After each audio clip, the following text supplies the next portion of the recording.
a loving and outgoing mother of 3. Everybody wanted to be around her and her energy and her beauty. She was an incredible human being and a great mother. Is found murdered in a farmer's field. There was numerous blunt force trauma injuries. Cuts, lacerations, bruising throughout her body. This poor woman was brutally attacked and murdered. As detectives hunt the killer, they unearth dark secrets. All the information kept leading us to think that he was trying to find a way out of this relationship. He would throw stuff, break stuff. He was really controlling. He was really manipulative. They had an argument, something happened, it went too far. Then, new revelations turn the case on its head. In the video, there is a male party following her into the darkness. I had absolutely nothing to do with. What did you have nothing to do with? And point to a predator no one saw coming. It was definitely a very big twist. When the news came out, he made me sick.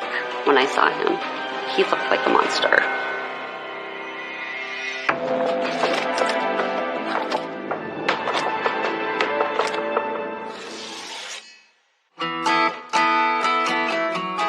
Green Bay, Wisconsin is a relatively small, close-knit community where a lot of people know each other.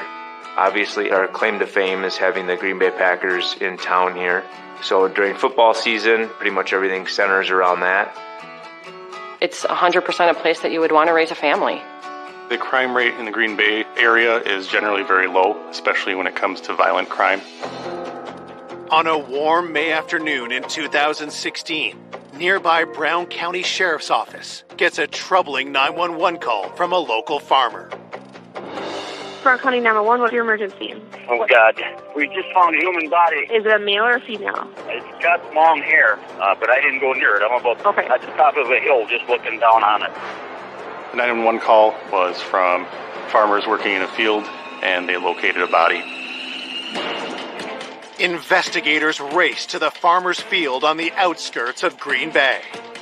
The body was behind a brushy, woody area, not visible by the road itself. It was laying face down with arms spread across the front of her head and feet towards the road. The victim was a blonde female, approximately in her 30s. Past that, we really didn't have any identifying information other than the pink wristband on her wrist. There was a distinct pattern that we found on the victim's back, which appeared to be from the sole of a shoe.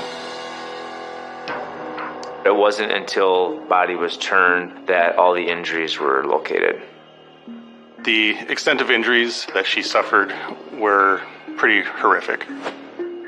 There was trauma to her neck that would indicate possible strangulation, in addition to lacerations, bruising throughout her body. Her fingernails were damaged, indicative of defensive wounds. That tells us that she was fighting for her life.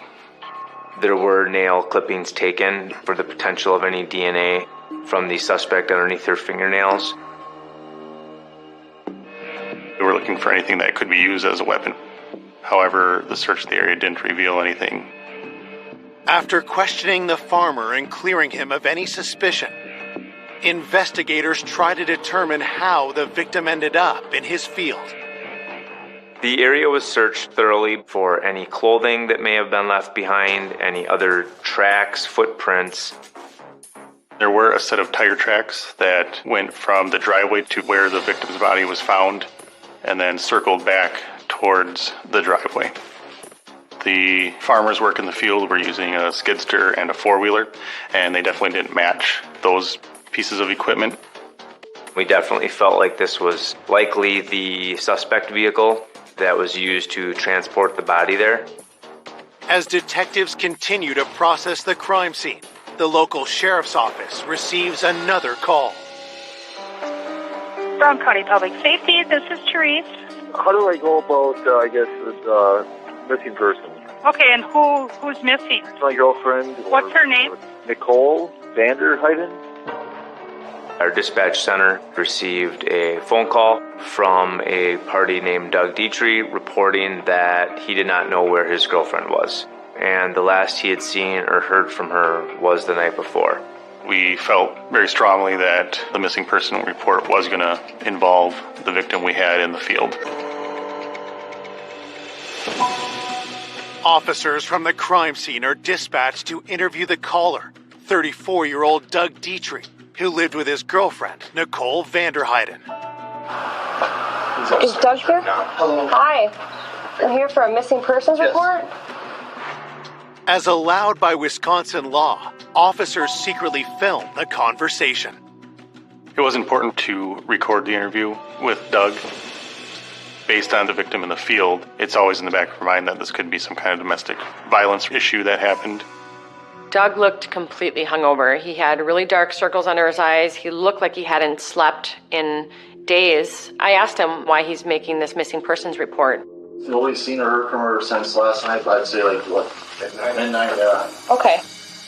Doug indicated that he and Nikki joined a group of friends out at a local establishment to participate in watching a live band. Doug provides a telling detail when asked what Nikki was wearing. She would have had a bracelet on. Okay. It was a pink bracelet for Okay. the 21 verification. There was a wristband that the victim was wearing. So based on that information, we were quite certain that it was Nikki that we were with in the field. As police work to confirm that the victim in the field is 31-year-old mother of three, Nicole Vanderheiden, they learn more about her background. Nikki was born in Manitowoc, Wisconsin. Then she went to high school here. She was the most amazing, inspiring, beautiful, happy woman I have ever met in my life. She always enjoyed being around family. After high school, Nikki attended the University of Wisconsin-Green Bay, graduating in 2010. Nikki's background included a double major in science and education. From that, she was a substitute school teacher. Nikki was one of the hardest workers I've known. She always had two jobs as a substitute teacher and waitressing. Outside of work, Nikki was dedicated to fitness. She definitely took care of herself, and she worked out a lot. Everybody wanted to be around her and her energy and her beauty. We always complimented how beautiful she was, and she was, inside and out. In 2005, Nikki got married and had 2 children, but the marriage ended in 2012. Nikki was definitely a hands-on mom. I think it made her proud to be able to do that, because being a single mother is not easy. Then, in 2015, Nikki met Doug Dietrich. Nikki and Doug had a spark. They moved very quickly and got pregnant, and she was so excited to become a mother of 3 beautiful children. Nikki and Doug were still learning to live with one another. It was definitely a life changer. As Nikki's boyfriend, Doug is a leading suspect in her murder. He is brought to the sheriff's office for a formal interview and informed that the body police have found is most likely Nikki. This body that was found down the street, there's a lot of similarities. Doug was crying, emotional, in a state of shock. With Nikki identified as the victim, detectives asked Doug to recount the events leading up to the last time he saw her alive. Doug reported that they had been out at a concert at the Watering Hole, which is a bar in a suburb of Green Bay. As the night progressed, they had been consuming alcohol, and Doug had ran into some friends from high school that he had not seen in a while. And he confirmed that Nikki was mad because she saw Doug talking to another female at the Watering Hole, and this basically set her off. From there, they got separated. He stayed at the Watering Hole with his friend Greg, and Nikki went with their friend group to the Sardine Can, which is downtown Green Bay. Doug had last actually seen Nikki around 11:30 when she departed from the Watering Hole to the Sardine Can. At some point, Nikki did get a hold of Doug on the phone. What did she say? Who are you talking to? She was, I said, a little drunk and irrational, not making any sense. Detectives ask if they can search Doug's phone for any texts he'd exchanged with Nikki.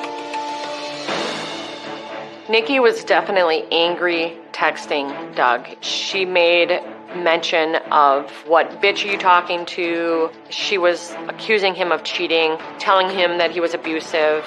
It was actually a really big red flag for me. Had Doug and Nikki's argument escalated into violence later that night? It started to kind of click with everybody that they had an argument, something happened, it went too far, and Doug may be involved. Coming up, detectives learn more about the night of the murder. When we look at the video footage, you can see a male follower out of the gate. We are trying to figure out what exactly happened a short distance away out of camera view. She's not wanting to have anything to do with him and starts turning into an argument and becomes a little bit physical. And uncovers surprising new suspects. I'm going to tell you that your timeline seems so abundantly rehearsed. The time, to be honest with us, is right now. Before a stunning twist throws the case into turmoil. The true killer came completely out of left field. The Google dashboard data showed him at every single crime scene that we had. I was very concerned who this could be. Who did this to our beloved Nikki?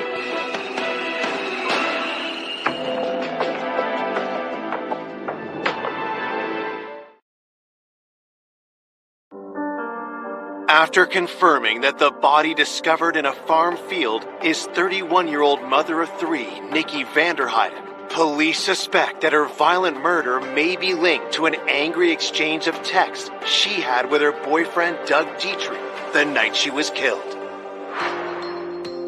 The text messages definitely led us to believe that if Nikki would have made it home, and if she would have had contact with Doug, there would have been some sort of altercation.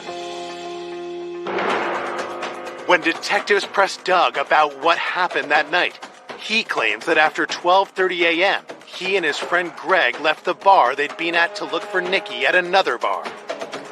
Doug describes getting to the sardine can with Greg, finding that Nikki's not there, and then continuing to look around for her and being concerned.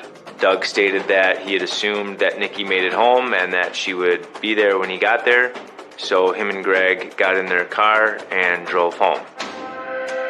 With Nikki's two older children away for the night with their father, Doug says he got home to find the babysitter and his son, but no Nikki.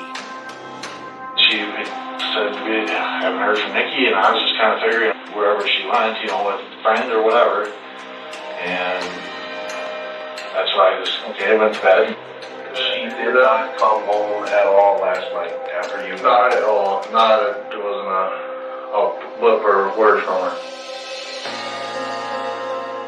He said that he woke up to give the baby a bottle at 6:30 in the morning, and Nikki wasn't there. And it did not appear that Mr. Dietrich was all that concerned until later in the day, which drew our suspicions. I did have concern as to why did it take until about 4:30 the next day to report her missing. Following their interview with Doug, investigators obtain a sample of his DNA and release him.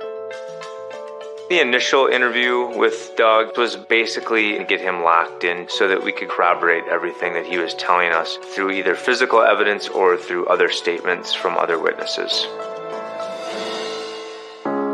As police set out to verify Doug's story, Nikki's family and friends learn that she's been murdered. Knowing that Nikki was murdered and how horrific it was impacted our lives in a very horrible way. Who the hell would do this to someone with such an amazing, beautiful soul?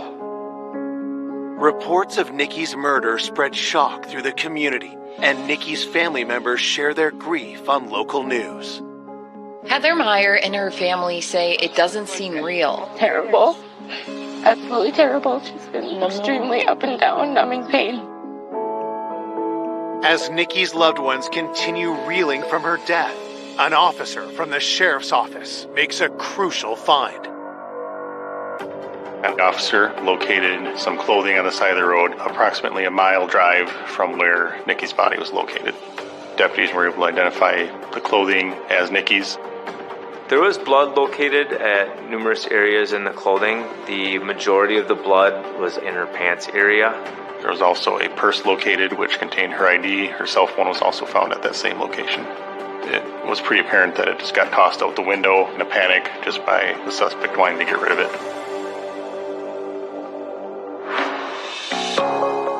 As they submit Nikki's items to the lab for testing, detectives receive her autopsy report. The primary injuries were the strangulation and trauma to the head. They had discovered over 240 injuries to Nikki's body, including 30 to her head and face area.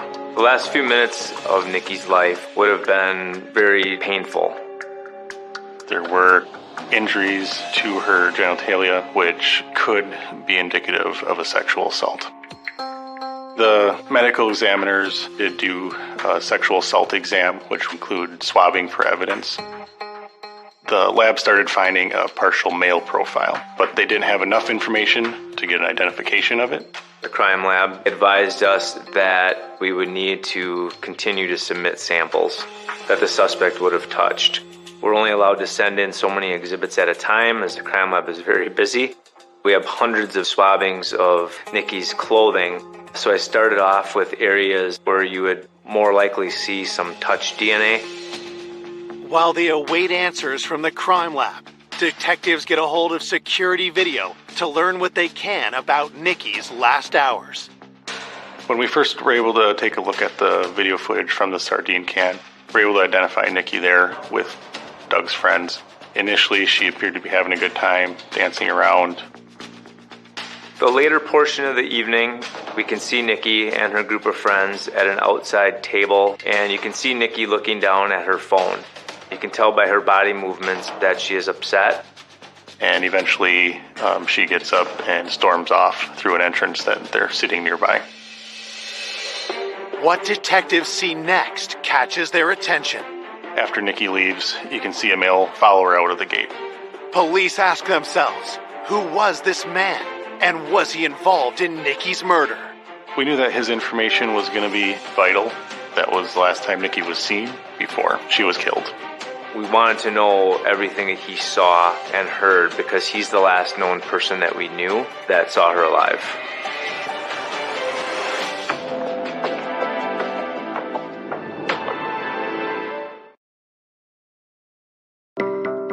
The day after Nikki Vanderheiden is found murdered in a farmer's field, investigators are trying to track down the man seen following her out of a bar just hours before she was killed. In the video, there is a male party following after Nikki and walking off into the darkness. We are trying to figure out what exactly happened a short distance away out of camera view. Officers are dispatched to interview patrons who were at the bar that night. Based on the interviews with witnesses, we knew that male was Aaron Kalinsky.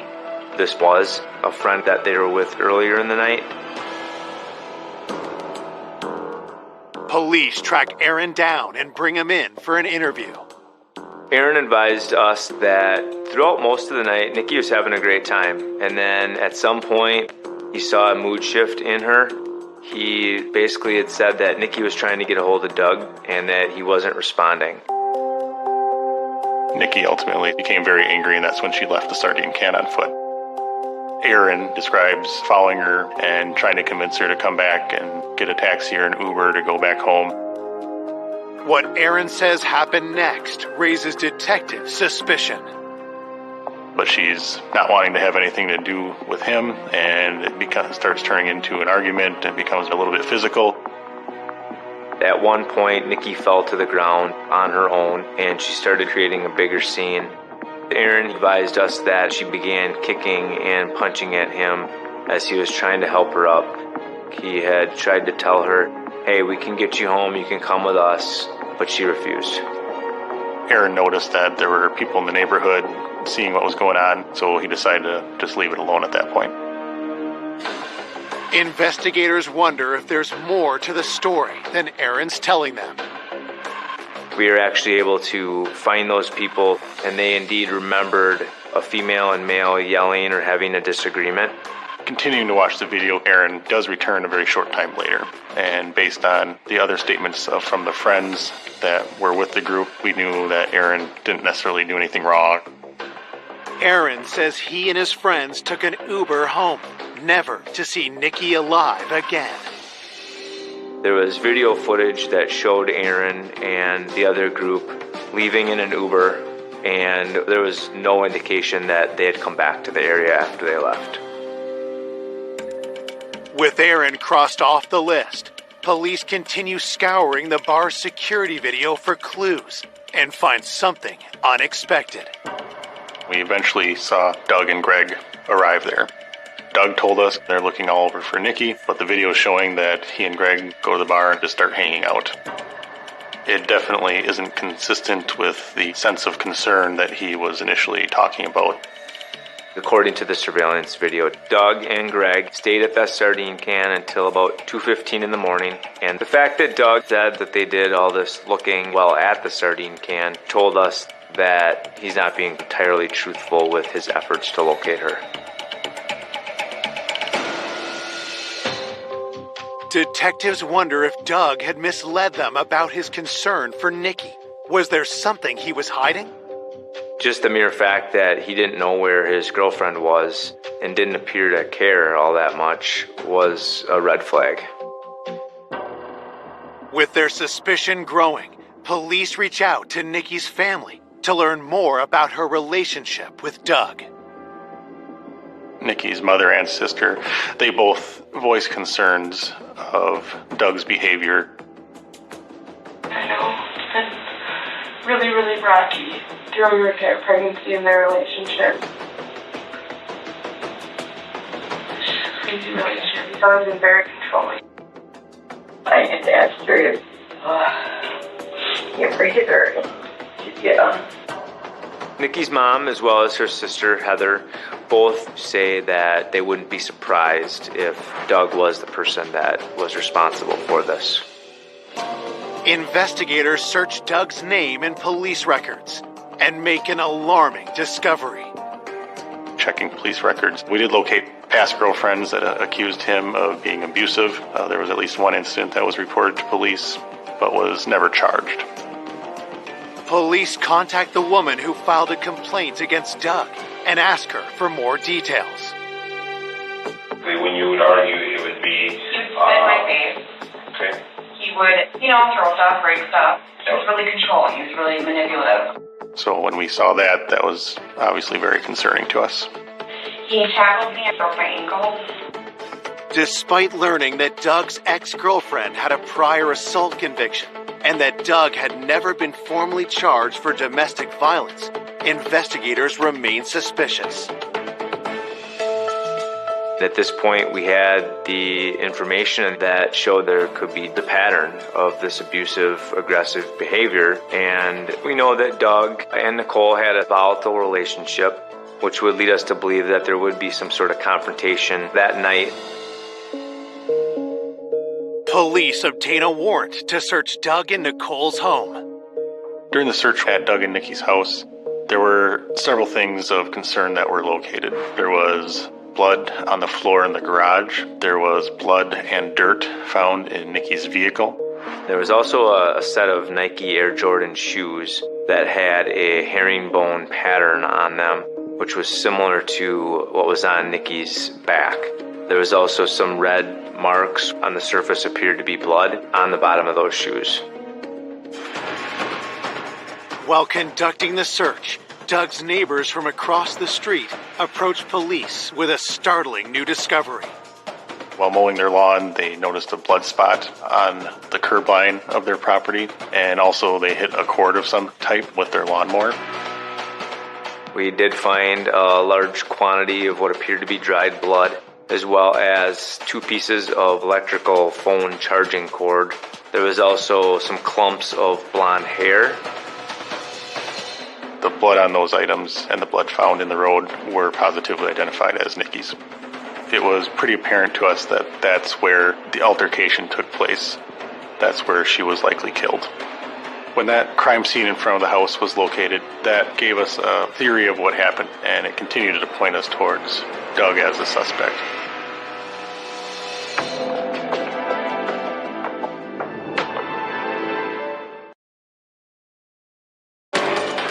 After determining that Nikki Vanderheiden was likely murdered on the street in front of the home she shared with Doug Dietrich, investigators are weighing a growing body of evidence against Doug. This evidence that we found is kind of emboldening what we had initially thought, that Nikki got home, an argument ensued between her and Doug, and this incident took place in the street, and somehow some of that evidence would have gotten transformed into the garage and then into Nikki's vehicle.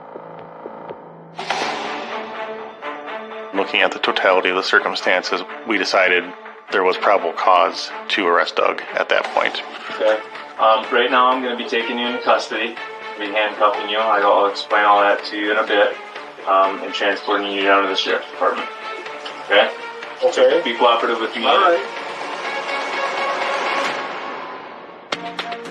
With Doug in custody, detectives work to solidify their case against him.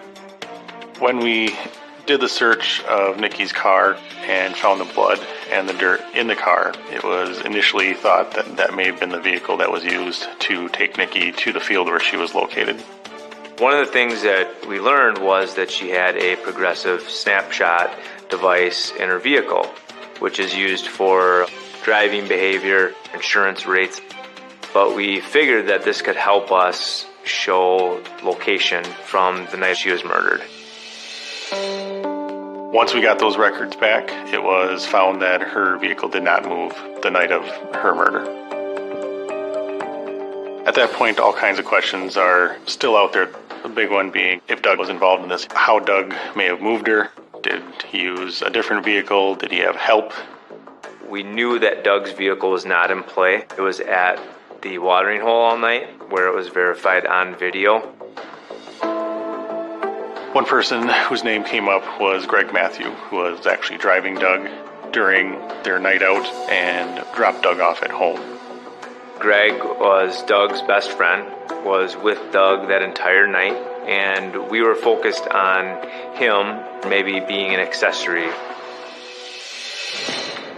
Investigators bring Greg to the sheriff's office and ask him about the night of the murder. Greg was very exact about timelines of phone calls and what they did that night.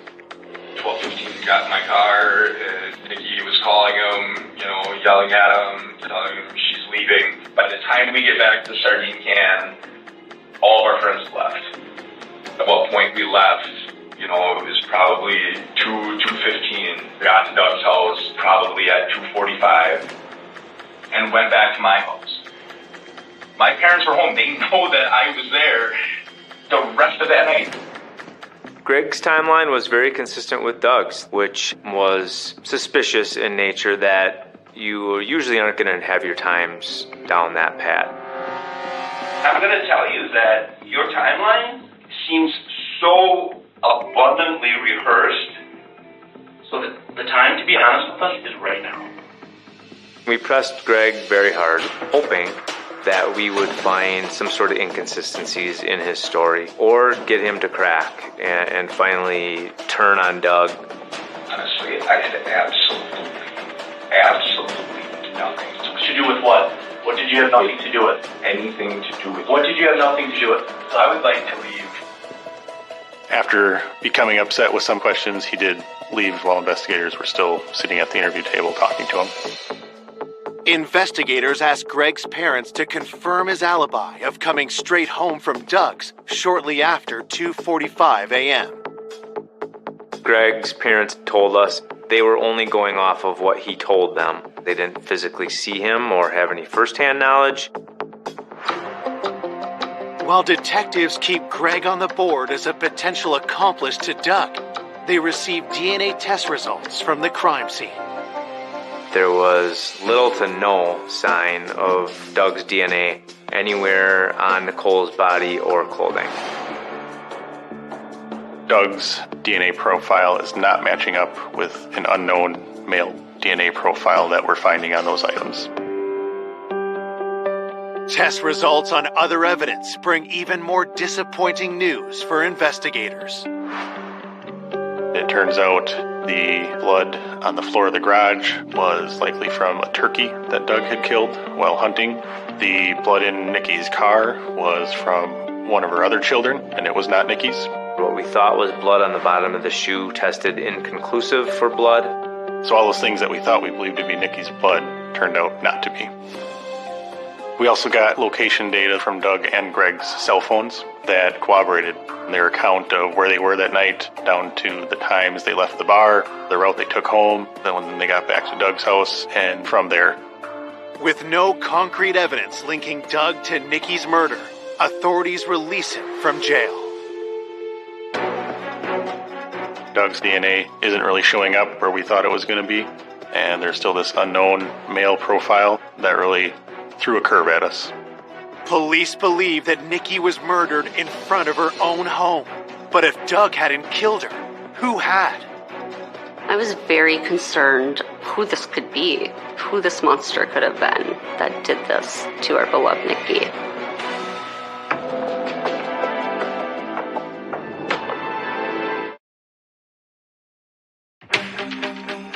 Two days after finding Nikki Vanderheiden savagely murdered, detectives hunting her killer arrested her boyfriend, Doug Dietrich.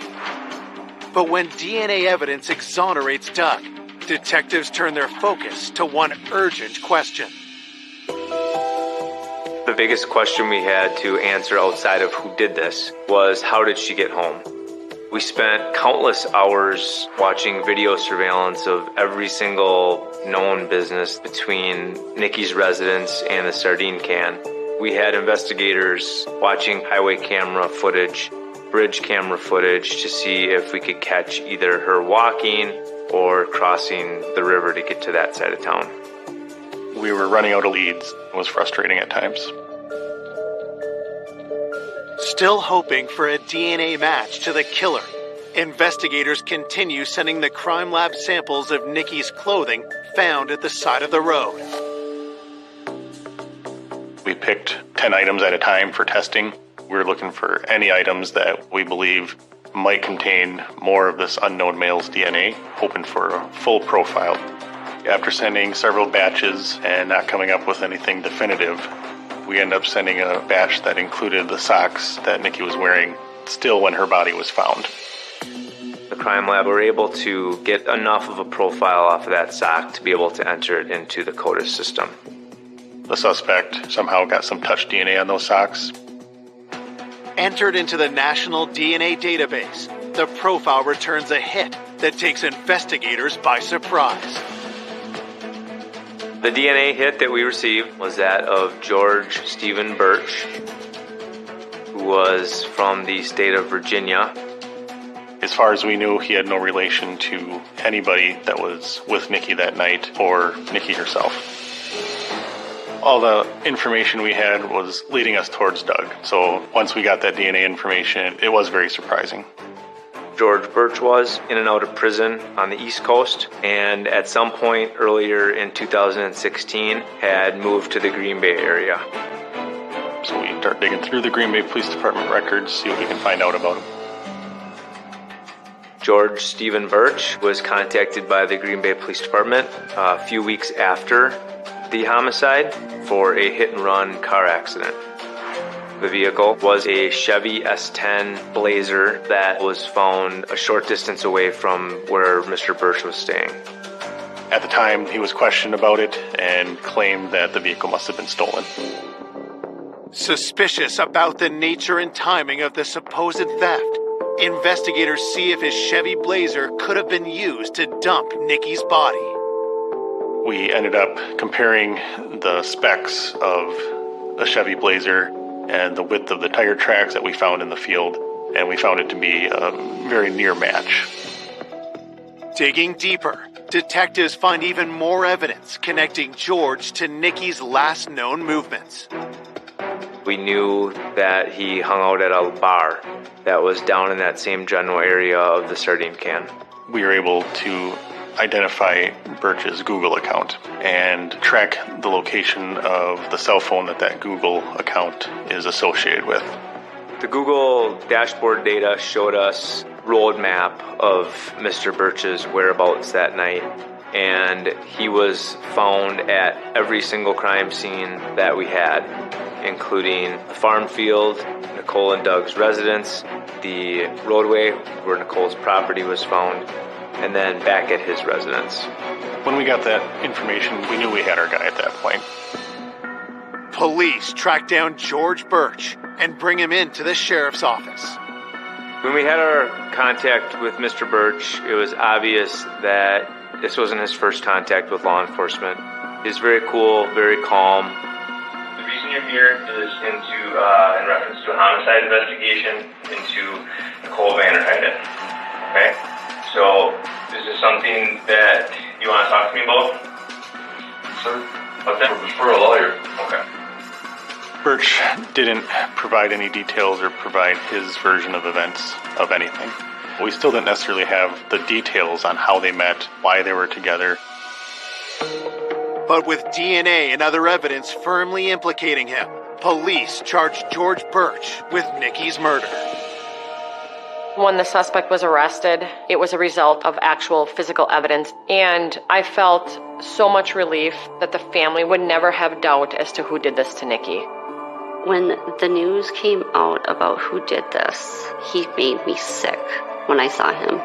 He looked like a monster. On February 19th, 2018, George Birch goes on trial for the murder of Nikki Vanderheiden.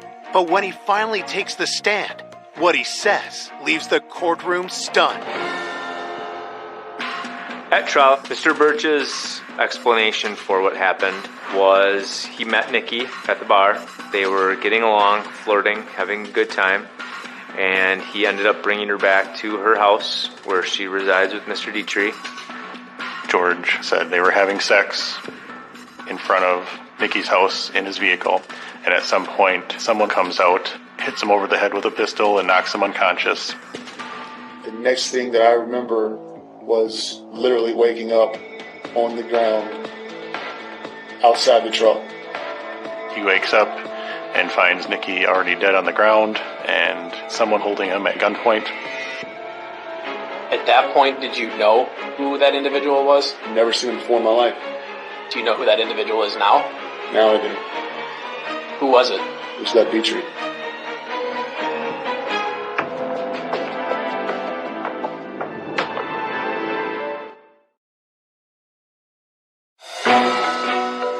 Investigators believe that 31-year-old Nikki Vanderheiden was brutally murdered by convicted felon George Birch. But at trial, George blindsides everyone by claiming that Doug Dietrich was the one responsible for Nikki's death. Mr. Birch in the courtroom was very arrogant, very pompous. His demeanor was that of, I'm innocent and Doug did this.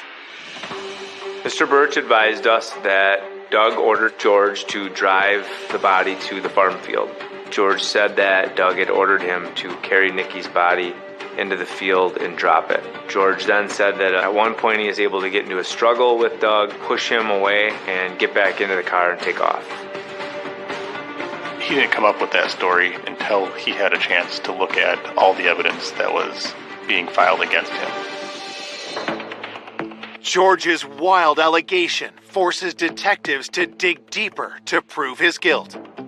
Part of the obstacles in this was disproving that Doug did it and show his movements from that morning and that night. During the investigation, we learned that Nikki had given Doug a Fitbit device as a gift. So we realized that Doug was wearing that Fitbit device during all our contact with him. So we're able to review the information on the Fitbit device when he was home, going to sleep, and waking up again. Based upon all the Google dashboard data that we had from George, we knew at what time he and Nikki arrived back to Doug and Nicole's residence. So we were able to look at Doug's Fitbit to show that at that time that George and Nicole were outside, Doug was sleeping and not, in fact, out murdering his girlfriend and disposing of the body. Back in court, Prosecutors used the location tracking evidence to demolish George's story. The act of violence that Doug allegedly did to him did not add up with any of the other evidence that we had. None of us bought George's story in court. We all knew it was a joke and a fairy tale made up. I think Nikki just wanted to get home to her children, and I know she fought for her life that night. Now prosecutors put forth their theory of what really happened that night. What I believe happened is that there was some arguments between Doug and Nikki. I believe that Nikki did leave the sardine can pretty upset and ended up at Richard Cranium's bar, about a half mile away. She was intoxicated. She was by herself. She was emotional. She is a very outgoing, personable person. So she'd be very easy for someone to prey upon. At some point, she meets George Birch. They get to talking. He offers Nikki a ride home. She accepts it. They end up in front of her house. I believe at that point, George thought he was going to get some action for taking a girl home and didn't expect her to start fighting. And that enraged Mr. Birch. It turns into a sexual assault. At some point, he strangles her with that phone cord that was found. She fell out of the vehicle. He continued to stomp on her back and her head, eventually killing her. And then loading her up in his vehicle, driving her to a field and disposing of her body, and then going home like nothing happened. This poor woman was absolutely brutally attacked and murdered in front of her own home where her baby lay sleeping, and the thought of what he did to her is beyond comprehension. After closing arguments, it didn't take very long at all for them to make a decision. The verdict reads as follows. We, the jury, find the defendant, George Stephen Birch, guilty of first-degree intentional homicide For murdering Nikki Vanderheiden, George Birch is sentenced to life in prison without parole. The true killer in this homicide came completely out of left field. I felt extreme relief for the family that someone was going to answer for this extremely heinous, horrific crime. He's going to prison for the rest of his life. That was music to our ears, but we still knew it wasn't going to bring our Nikki back. Nikki had 3 young children at home, one of which is a newborn. She had her entire life ahead of her and a lot of things to accomplish and a lot of friends and family that miss her. She was an incredible human being, a great mother, and she should be recognized as that. Despite the pain of Nikki's loss, her friends and loved ones are devoted to keeping her memory alive. My children and I, we celebrate her life every year on May 21st, and we talk about her, and we go to the cemetery. I love to remember Nikki dancing and smiling and laughing. I loved her laugh. It was so contagious. She was always smiling. I love to remember her that way.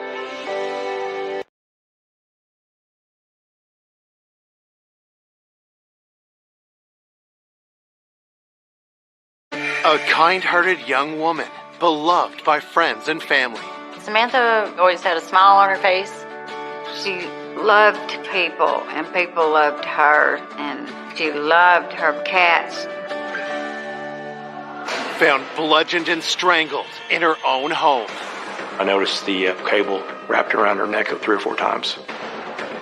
Military people use that knot fairly often. It was a square knot. Police explore whether her search for love took a deadly turn. He wanted to come over and see her, told her to be blindfolded, topless.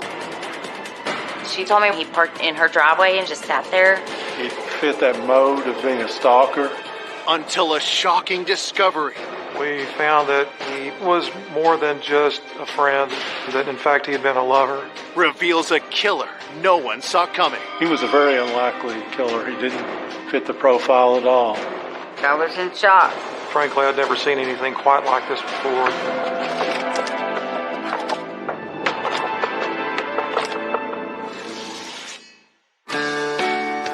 Wichita Falls, Texas, a former oil boomtown that grew into a small city.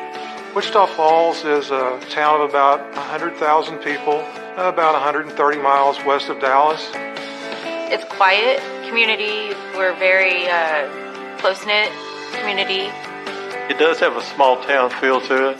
It's not difficult to get to know just about everybody in town. But the town's sense of security is shattered on the morning of January 6, 2003, when police get a call from a woman who says she's just discovered her friend's lifeless body in the bedroom of her home. I was a rookie police officer, and we got this call that somebody found a body. And we rushed over to the scene. When he arrived, I remember seeing her friends, and they were very upset. The frantic couple tell the officer the deceased woman is 28-year-old Samantha Lazark. At this time, I still don't know what exactly was going on. I arrived 30 seconds to a minute after the first officer arrived. So when he entered the residence, I was right behind him. So we weapons draw, and we're clearing through the bottom of the house, the kitchen. We start going up the stairs, and we got down the hallway to her bedroom. And that's when I realized we have a murder. The victim was kind of in a prone position. I noticed the pool of blood was around her head, and I noticed the cable wrapped around her neck 3 or 4 times.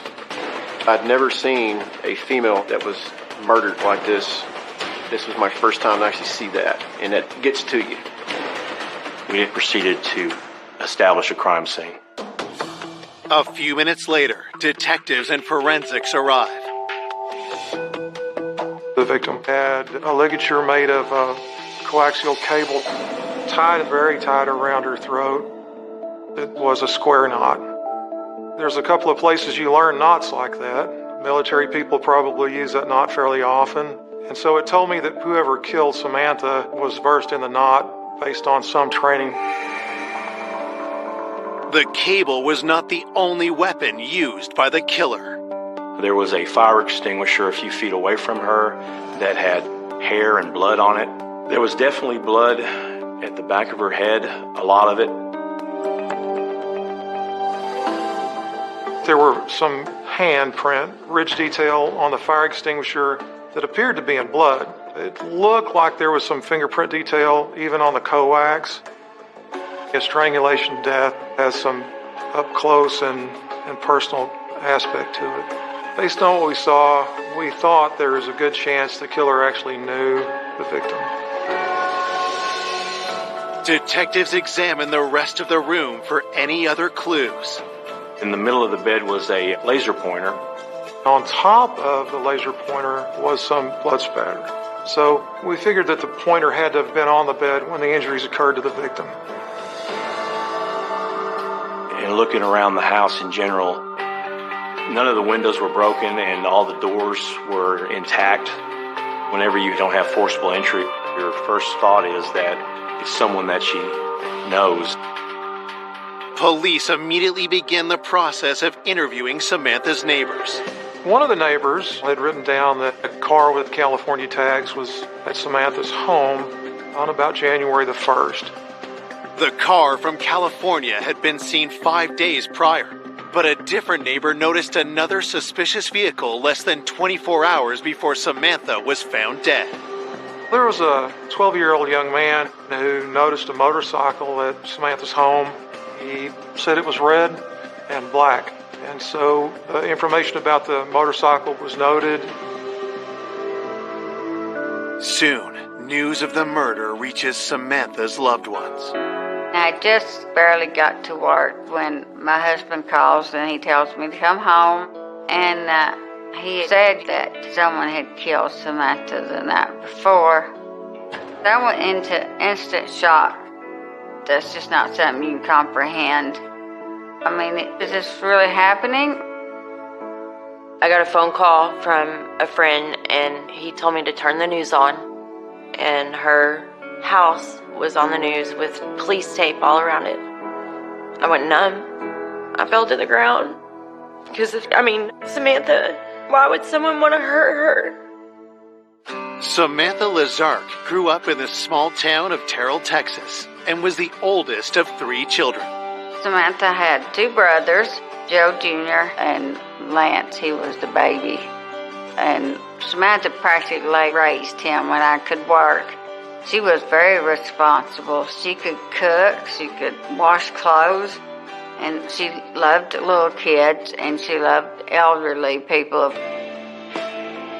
She was one of them late bloomers. She didn't really care that much about boys until she met John. Samantha married her high school sweetheart, John Lazark, at age 20. John, he went to school to be a refrigerator repairman, and Samantha worked at the grocery store, and her job was real important to her. I met her when I worked at Albertsons, and Samantha was everyone's favorite cashier. And you may be having a bad day, and she'd just make you happy. She was very high-spirited. She loved her cats. She loved music, and she just loved her tattoos. Everything she had a meaning. She had her fairies on both arms. Then she had one on her chest right here that was for John. It said, "Always in my heart." A devoted wife, Samantha was blindsided when after 8 years of marriage, John left her for another woman. She just kept crying to make him happy, and she was so devastated when he left. Samantha picked herself up, and several months later, she began dating again. Samantha's confidence definitely changed. I think Samantha was just trying to have fun, get out back into the world, try new things. Who killed this vibrant and kind young woman, and why? To try to answer these questions, police interviewed the couple who found the body, Lori and Donnie Nieves.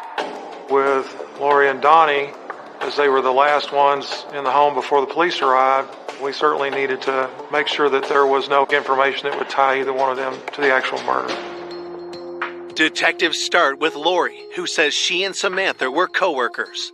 Lori described herself as being a good friend of Samantha's, and she said Samantha didn't come to work, which was very unusual. She didn't answer the phone. Donnie had taken Lori to work that morning, and so he came back to get her and take her to Samantha's home to check on her. Lori said they knocked on the door and didn't get an answer, but the door was unlocked, and so they went in and looked around, and they went upstairs and found Samantha deceased. Investigators speak to Donnie next, and he confirms Lori's statement. Donnie characterized Samantha as being his wife's friend. He said that he was only there because he gave his wife a ride to go check on Samantha. Detectives ask the couple if they know anyone who would want to harm Samantha. Lori pointed her finger at Samantha's estranged husband, John Lazark.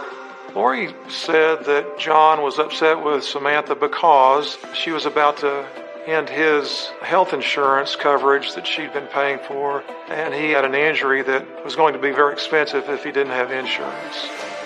Investigators learned that this ongoing conflict had recently escalated. Lori said Samantha told her in the couple of weeks before the murder. Samantha and John argued about the health insurance, and John told her something to the effect of, "I want to take everything you have away from you." And so that threat certainly raised a red flag for us and made us wonder if John Lazark had anything to do with this murder. Coming up, police unearth a hidden online world. Samantha signed up for one of the chat rooms. Her username was Meowmix28. The information on the chat was pretty sexual in nature. I warned her plenty of times. Watch who you're giving your address out to. And hunt a bold killer with sinister motives. The fact that he couldn't take no for an answer made us want to figure out exactly who he was. He pressured her to meet in person, and she said, "What if you're a serial killer?"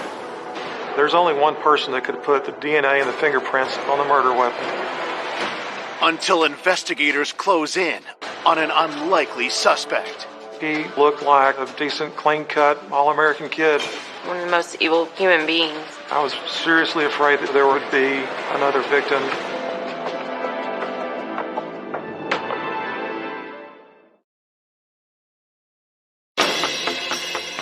Police are investigating the violent murder of 28-year-old Samantha Lazar.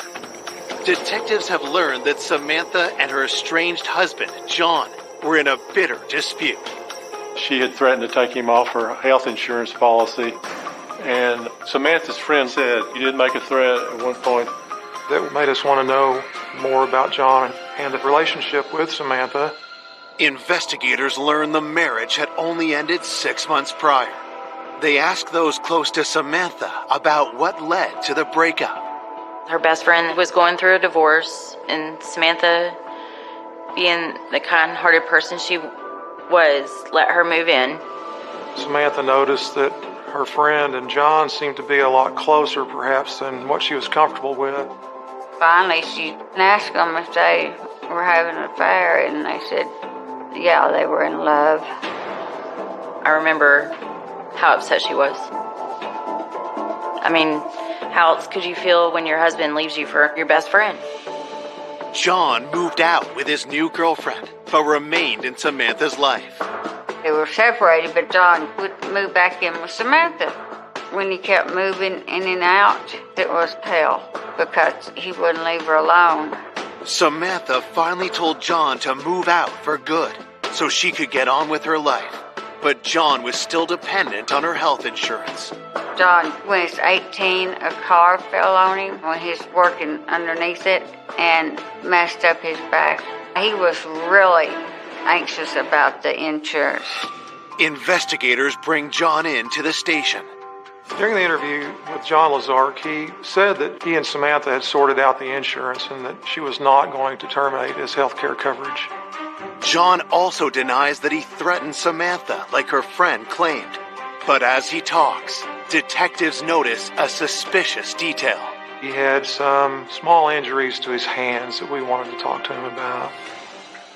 John explained that he cut his hands while moving a table. The night of the murder, John said that he was with his girlfriend and that she in fact confirmed his alibi. If I were in love with somebody and they killed somebody else, I may lie for them, but there wasn't anything to contradict what he said. We asked John for fingerprints and a sample of his DNA, and he agreed to do that. Police have nothing concrete to tie John to the murder. But before they let him go, detectives ask who he thinks might want Samantha dead. John Lazar told us that his estranged wife was online dating. John said he told her it was risky. He might run into some dangerous people. Investigators set out to verify John's claim. We interviewed Samantha's friend, Lisa, and Lisa told us that she knew that Samantha was in fact online dating. Samantha told me one day that she signed up for one of the chat rooms. It was so new back then. She just made a username and started meeting guys. Her username was Meowmix28. It was her love of cats, and she was 28 years old. When she started meeting these guys online, I said, you don't know these people. You're not letting them come to the house, are you? And I could tell that she didn't want me to know because she knew it was going to upset me really bad. The computer forensics lab examined Samantha's conversations with people online, making arrangements to meet people that she'd chatted with online. Investigators compare the messages with details of Samantha's dating life provided by her friends.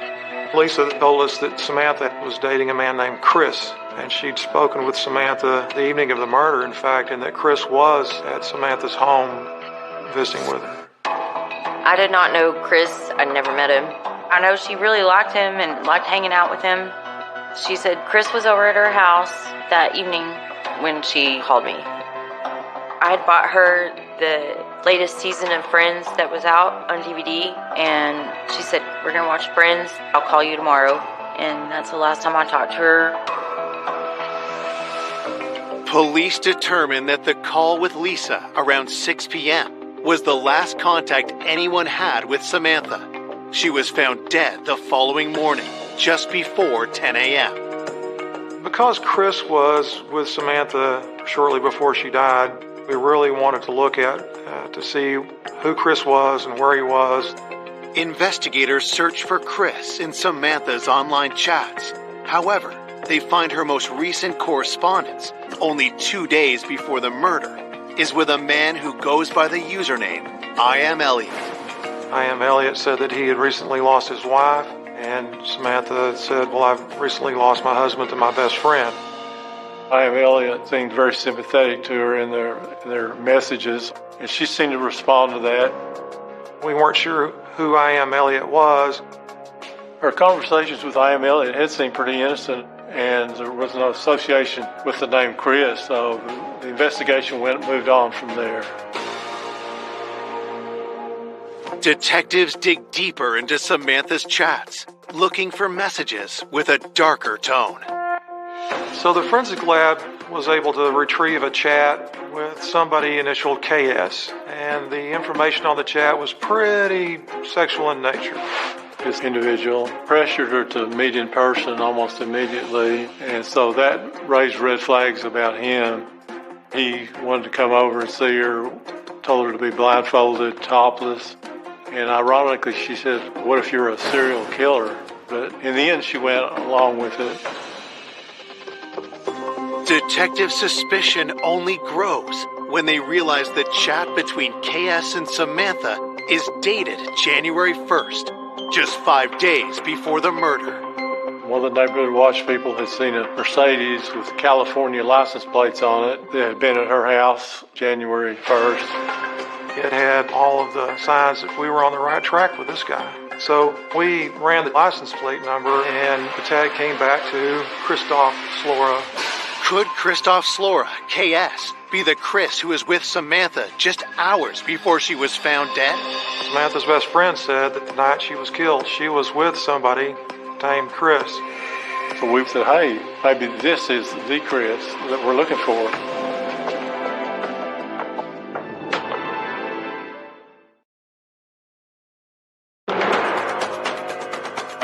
Three days after the murder of Samantha Lazark, police have linked her online chat to the owner of a car with California plates seen parked at her house just days before she was killed. The neighbor had written down the license plate number of Christoph Slora's car. Police believe that Christoph is the man behind the username KS. When we looked at the online chat between KS and Samantha, they were obviously involved with each other sexually. And as we were looking for a Chris, we were really interested in finding that person. Samantha did tell her friend that she was hanging out with a guy named Chris the night of her murder. Alarm bells ring when they dig deeper into their suspect's background. Christoph was stationed at Shepherd Air Force Base here in Wichita Falls. Christoph wound up being somebody that was in the military. There was a perfect square knot in the ligature that killed Samantha, and I've already thought that somebody perhaps with a military background knew that square knot. While officers are sent to bring Christoph into the PD, detectives receive Samantha's autopsy report. The cause of death was strangulation, and that the coax was the means. The report also shows significant blunt force trauma to the back of Samantha's head. I think it would be really hard to just strangle somebody with a cable, and I suspect that the fire extinguisher was used to incapacitate Samantha so that she couldn't fight back. There was no evidence found during the autopsy or any other testing that showed there was any kind of sign of a sexual assault. Forensic analysis of the murder weapons gives investigators hope that the killer will be identified. From the lab, we learned that the coax had, and that the fire extinguisher also had DNA from who we believed would be the killer. The evidence that came back from the lab was very powerful. Fingerprints were on both the weapons, so it's pretty clear that if we could find one person that matched all these pieces of evidence, that we had the person that committed this crime, not just beyond a reasonable doubt, but beyond any doubt. Armed with new insights into the murder, police head to the local Air Force base to look for their number one suspect. When we tracked down Chris Slora, we asked him if he would come in for an interview, and he agreed to do that.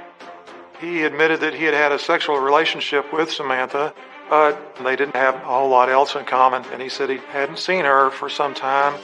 Investigators ask him to explain why witnesses saw his car outside Samantha's home on January 1st, just 5 days before she was killed. At that point, he did not have anything to do with her death or being over there the day of the murder. Police want to know where Chris was the night Samantha was killed. Chris Laura said that he spent the day with some friends at a batting cage and offered up the names of his friends. We followed up that information by interviewing his friends, and they assured us, in fact, Chris Laura had been with them during the day and into the evening that day. Detectives conclude that Chris Laura was not the Chris that Samantha was with when she called her friend at 6 p.m. But they can't rule him out as the perpetrator, since the exact time of her death is unknown. Even though his alibi was pretty good, it wasn't airtight. And so Chris Laura provided prints and DNA sample for us. With no hard evidence against Chris Laura, he's free to go. 4 days after her murder, family and friends gather to lay Samantha to rest. Samantha's funeral, it was packed. It was full of people that loved her. It was beautiful. She had a really big funeral. It was just hard. Nobody should have to bury their child. And the way she died was so violent, and I couldn't stand the thought of what actually happened to her. I had to take all of her pictures down for a while. I just couldn't deal with it. The next day, detectives ask Samantha's friends if they know of any other men she may have been involved with, and receive stunning new information. Lisa raised the name Donnie Nieves as somebody that she thought that had an affair with Samantha. Lori and Donnie Nieves were the last ones in the home before the police arrived. They found Samantha deceased. I was surprised because when we interviewed Donnie at the time, Donnie characterized his relationship with Samantha as being his wife's friend. But after the funeral, Samantha's friend Lisa said that Donnie was more than just a friend, that in fact he had been a lover. Lori was a good friend of Samantha's and also a co-worker, but Samantha told me that Donnie and her had a short, intimate relationship shortly before she was killed. Samantha definitely felt guilty about it. Once we realized that he had been a lover of Samantha's, we had to look at him more closely. He had not been forthcoming before about this affair, so it makes you suspicious that this person has something to hide, and maybe what they have to hide is they're involved in the crime. That is a red flag.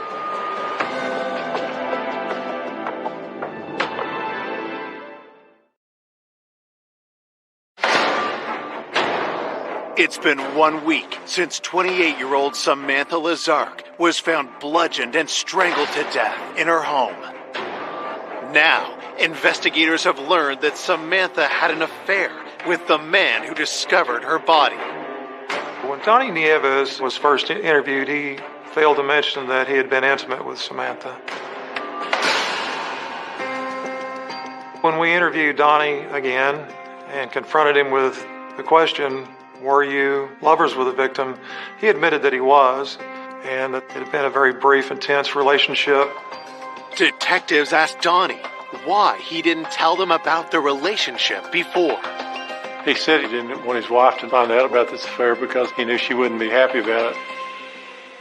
Had Donnie killed Samantha to keep her from telling his wife Lori about their affair? We kept digging into him and seeing if there's anything that would connect him to the murder. Donnie insists he did not kill Samantha and begs investigators not to tell his wife about his infidelity. We asked him if he'd give DNA and fingerprints, and he cooperated. Police let Donnie go, and while they wait for his DNA and fingerprint results, investigators uncover another suspicious exchange with an online suitor in Samantha's chat room history. His username was Death Metal. Samantha formed a relationship with Death Metal based on their mutual enjoyment of that kind of music. The messages suggest the pair had been on several dates, but then something changed. From the correspondence, he thought it was a pretty good relationship. And then all of a sudden, without warning, she just told him she wanted to break it off. The relationship may have been over, but the man continued to send Samantha messages. The fact that Death Metal couldn't take no for an answer certainly made us want to look at him pretty close and figure out exactly who he was and interview him. Had the man been so enraged by the rejection that he murdered Samantha? Police asked Samantha's friend Lisa if she can help identify Death Metal. Samantha's friend Lisa said it was a guy by the name of Connor Days. Connor was the one that really got to her, made her nervous. I warned her plenty of times, like meeting people online, watch your back, watch who you're giving your address out to, your phone number. And he was the only one that really stands out in my mind that he scared her. He just wouldn't stay away. He left notes on her door, even though Samantha told Connor that she didn't want to have anything to do with him any longer. And that kind of freaked her out a little bit. Samantha told me one day he parked in her driveway and just sat there, and she'd call me and she wouldn't know what to do. Connor would fit that mode of being a stalker, coming around a lady's house all times of the day or night. And that stalker profile is the one that can lead to someone being a murderer. Connor looked really good for this, only he wasn't a Chris. But Samantha had dated him shortly before the murder, and we certainly knew that we had to find him. Investigators tracked down Connor and bring him in for questioning.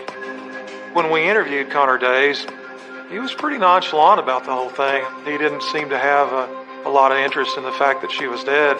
And that was either I absolutely didn't do this, or I'm trying to throw you off, and we weren't sure which one it was.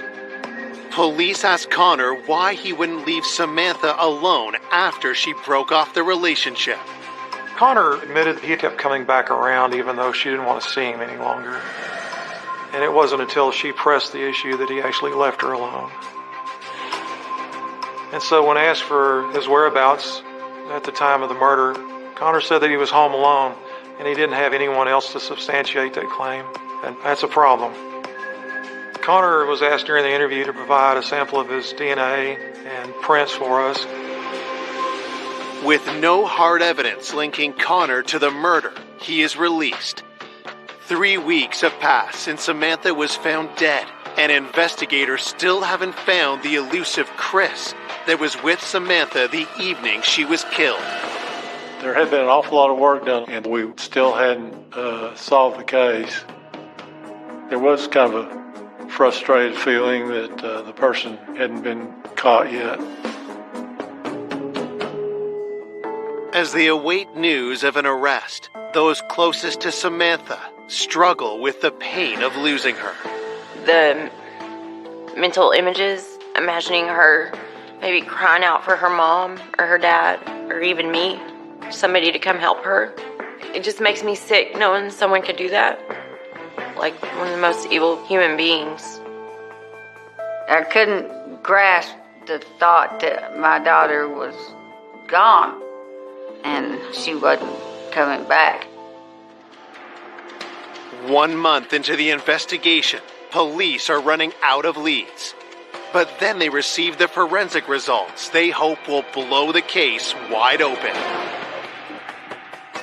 When you get information about whose prints and whose DNA is on that coaxial cord that was around the throat, that's just the place where you work to be.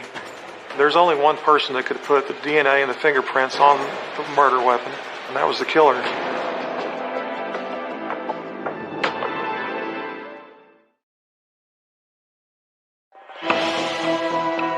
It's been 1 month since Samantha Lazark was killed, and detectives have just received lab results from evidence found on the murder weapons. We had all these suspects and were able to obtain possession of DNA samples and fingerprints. Will the results match John Lazark, Samantha's estranged husband, Donnie Nieves, who had an affair with Samantha and also found her body? Or one of her online suitors, Connor Dace or Christoph Slora. It did seem like we were on the brink of solving the case, but the results came back, and it did exonerate all these people. Investigators are stunned. The DNA and fingerprints don't belong to any of their suspects, or even anyone in the police database. We were hoping for the match, and it's a little disheartening when you think maybe you've got something, and then it turns out not to be at all. I talked to the DA and the lead detective, but I didn't know what to do. I was in shock. It did concern me that Samantha was never going to get the justice that she deserved. With the investigation back to square one, police review all the evidence and statements they've collected so far in their hunt for Samantha's killer. While we were looking back through the notes, we remembered that there was a youngster in the neighborhood that said something about a motorcycle having been around the night that Samantha died. So we asked the computer forensics people to look for the keyword motorcycle, and they came back with information that, in fact, I.M. Elliott said that he had a motorcycle. When detectives previously looked at chats between Samantha and I.M. Elliott, they didn't find any red flags in the correspondence or any indication his name was Chris, so they moved on to other leads. Our conversations with I.M. Elliott had seemed pretty innocent, and during the correspondence, he told her he worked out at Metro Photo. Metro Photo was a camera shop in Wichita Falls. Investigators rushed to the store, hoping to locate their new suspect. The 12-year-old said the motorcycle was red and black. And we went by the camera shop, and there was a red and black Harley-Davidson motorcycle. It was an aha moment, if you will. We ran the plates on the motorcycle. We found out it did belong to a person named Christopher Kyle Russell. The tag came back to Chris Russell. And we said, Chris. Aha. It made it even a bigger aha moment for us. And that's when we decided it was time to know more about Chris. And Chris Russell was enrolled at Midwestern State University here in Wichita Falls, taking some criminal justice classes. He looked like he came from a good home, and he was a decent, clean-cut, all-American kid. His family was well-to-do, respected members of a large church here in town. His profile was almost too good to be true. Our first interview with Chris was a trip to Metro Photo, where we went in and asked him to come with us, and he did. At the station, investigators begin by asking the 21-year-old if he was with Samantha on the night of her murder. He was polite, but he declined to give an interview. He was asked to give his DNA samples and fingerprints, and he said he needed to talk to a lawyer before he did anything.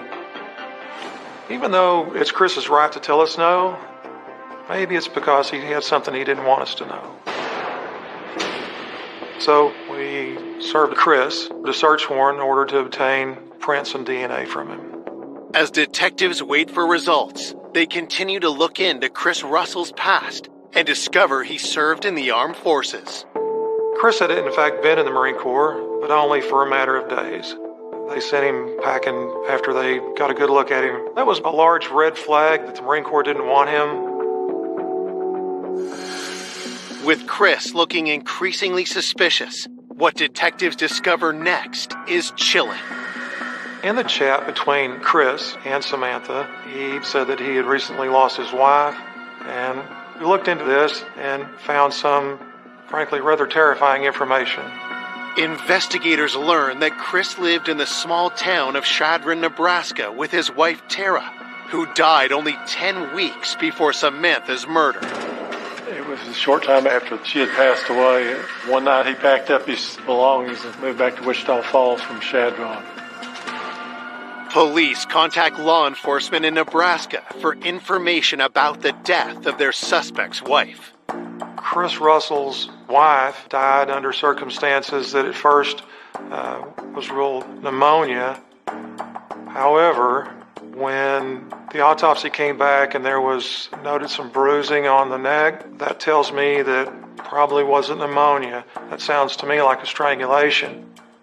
But by the time the autopsy information was released, Chris had already had his wife cremated and left the state. I think the original autopsy didn't go into enough detail for authorities to charge Chris with that murder, and now that she had been cremated, that was never going to happen. Police fear they have an emerging serial killer on their hands. Detectives obtain a search warrant for Chris's residence. Chris lived with his parents here in Wichita Falls. While we were executing the search warrant, we noticed in Chris's bedroom a photograph that we thought was Samantha, but that was his deceased wife, Tara. Chris Russell's wife died, and weeks later, Samantha's now dead, and she looks incredibly like Chris Russell's wife. Police uncover more disturbing clues in Chris Russell's bedroom. We found a book, and it was a book about knots. And had I not known that there was a square knot around Samantha's neck, I probably wouldn't have looked twice at that book. And we also found some laser pointers. The laser pointers found in Chris's bedroom were nearly identical to the one found at the crime scene. There wasn't actually a smoking gun found during that search warrant, but there were certainly bullets to load that gun with. Investigators seize Chris's computer and confirm that he's the man behind the username I Am Elliot. But as they start reviewing his chat logs, police discover another troubling detail. We found that Chris, not only was he seeing Samantha, but he was seeing another young lady in Wichita Falls as well. Fearing that their killer could strike again, police rush to track the woman down. I was terrified about her. I was seriously afraid that she would be another victim in what looked like a continuing pattern from Chris Russell.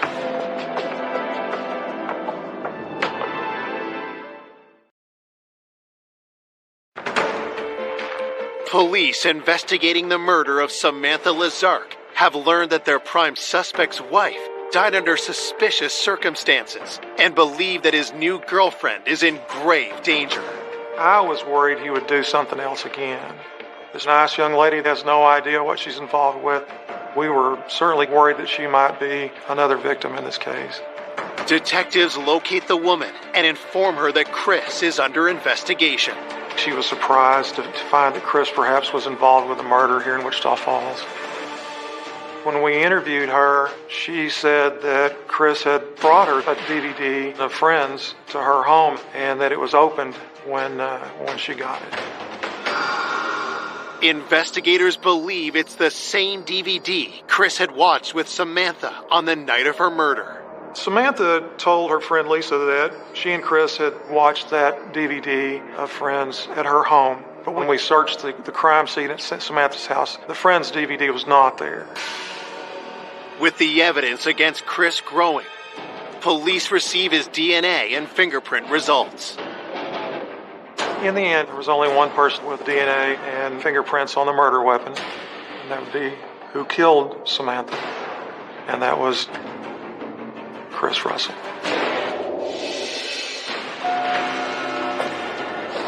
We arrested him at work. As I recall, he didn't seem surprised we were there at all. In fact, he didn't have anything to say about it. At trial, prosecutors put forward their theory about how the murder unfolded. The day of the murder, they were having a nice Sunday afternoon together and went out to her house, and her friend Lisa talked to her on the phone and things were still going good when he was there, evidently. Maybe Chris brought her a laser pointer so that she could play with her cats.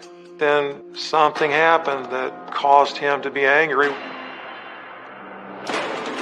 The first thing was a surprise attack from behind because the bruises were all on the back of her head.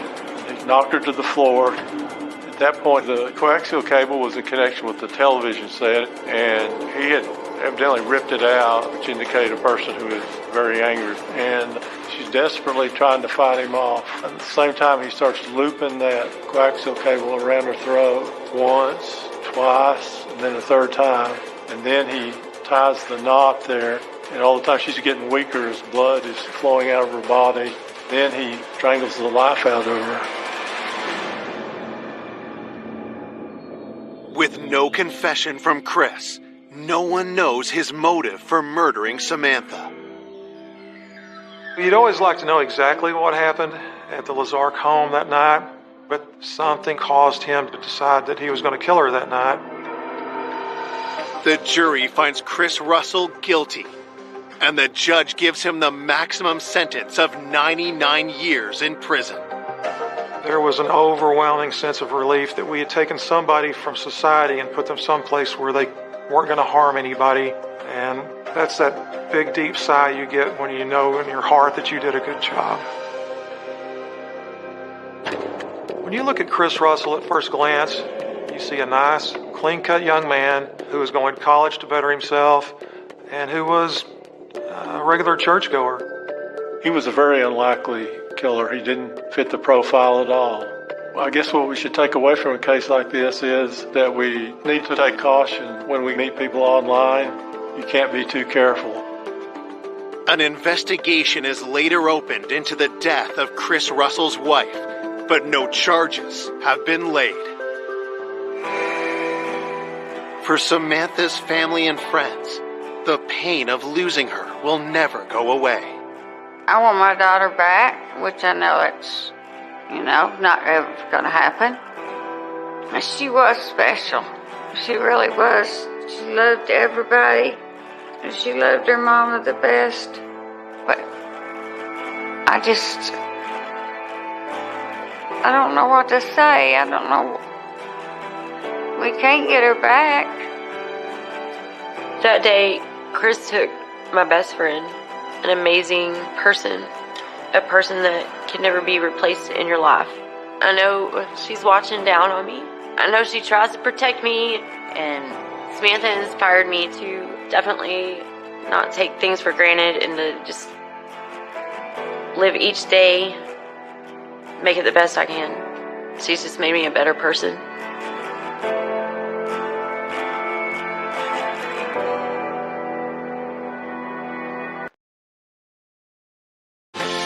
An outgoing and vivacious mother. Everybody that met her loved her. She would make everyday fun. She was vibrant, happy. She was the life of the party. Is savagely murdered. The level of brutality that was involved in the actual murder was just shocking. Her throat was slashed almost to the point where she was decapitated. Police hunt for an elusive killer. We had nothing to tell us what happened. Crime scene evidence produced basically nothing. We couldn't figure out who did it and why they did it. We were really baffled. Could have been anybody. And follow a twisted trail of evidence. Why would he use a calling card? There were 44 phone calls made up until the day of the murder. The officer found a loaded handgun and hollow point bullets. It kind of lit up like a light bulb. Until a desperate move. This was really the one shot that the police had to solve this case. Reveals a secret that stuns everyone. I was very surprised, I was shocked. All of us were. I never would have expected that it would lead to this.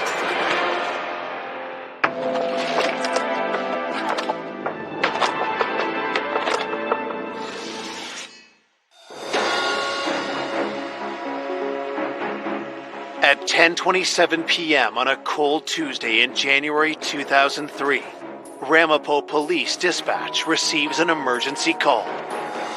Ramapo 911. My neighbor just ran in my house and said his wife is on the floor in the house. He's here and he's sort of in a state of shock. Let me talk to him on the phone. All right, hold on a minute. Yes.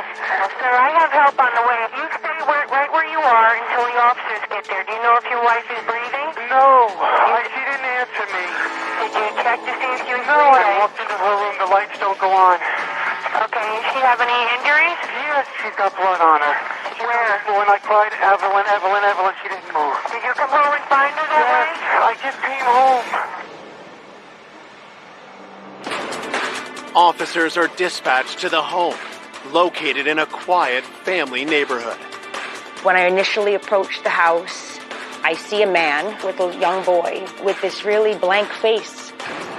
walking by, he didn't say anything to me. I noticed that he had a shopping bag. It looked like a gallon of milk. I enter the home and go upstairs to the back rear bedroom to give this woman aid, only to find that I was at the scene of a murder. You know, her injuries were so severe. She's clearly dead. She has a very deep laceration to her neck, and she has what appears to be a knife handle sticking out of her chest. And the blood is just pooled around her body. To me, it looked like the blood was still moving. And I was thinking to myself, this just happened.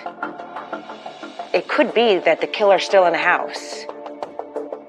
So myself and another police officer went room by room and cleared the house, and we didn't find anybody else inside. At that point now, I had to secure the crime scene. I knew that it was dark, but once it's a crime scene, you try not to touch anything because you don't know what is evidence. Detectives arrive on the scene and begin their investigation in the bedroom. The victim was lying on her back, and she had a tremendously deep wound to her neck. So deep so, you could see part of her spine. There appeared to be 2 stab wounds to her chest, and there was a large, I would call it a kitchen knife, sticking in her chest. We, of course, dusted the knife for fingerprints, which came back negative. The actual blade had gone through her and was stuck into the parquet wood floor. You know, it was a pretty brutal scene. She didn't appear to be dead for long. Her body was cold to the touch, but there was no rigor mortis. There was no lividity. We looked at a potential attack of a sexual nature. There was nothing obvious to the eye. Her clothing was not disturbed. I looked for any defensive wounds. If there was a struggle, there'd be some indication on her hands, and none of that was evident. The brutality of her injuries and how many times she had been stabbed, it looked more like what we would call a crime of passion. Looking around the room, investigators discover some unusual clues. I found it kind of odd that there was no lights, but the fan in the ceiling was running. The fan light had no light bulbs in it. And in the garbage basket were 3 light bulbs, and there was one on the floor next to it. And I'm like, that's just, what's this all about? And there was a wall sconce that had a light bulb that was loosened. To me, it would be indicative of somebody looking to hide their presence, lessen the ability of the victim to see them. The house was a little bit in disarray, but it didn't look like it had been ransacked or that it was part of a burglary. There was some expensive tools in the garage. There was quite a bit of silverware, which is a burglar. They would take that, I would think. Nothing really of value was taken, and so that started raising more questions of what exactly happened here. Police examine the exterior of the house for evidence. We didn't see any types of breaks in the windows or the screens. Everything appeared to be locked and secure. On the ground, you could see a set of footprints in the snow that led to the back door. And that door wasn't broken open, but it was open just slightly. That could have been a point of entry for whoever had done this to her. Investigators speak with the homeowner, Peter Visich. He tells police the victim is his wife, 36-year-old Evelyn Visich, and that they live in the house with their 2-year-old son, Ryan. Peter told the police he had gotten home with his son and that he observed that something happened to his wife. When the police spoke to Peter and explained to him what exactly happened to his wife, Evelyn, it was a strange reaction. He just sort of had a very stale face.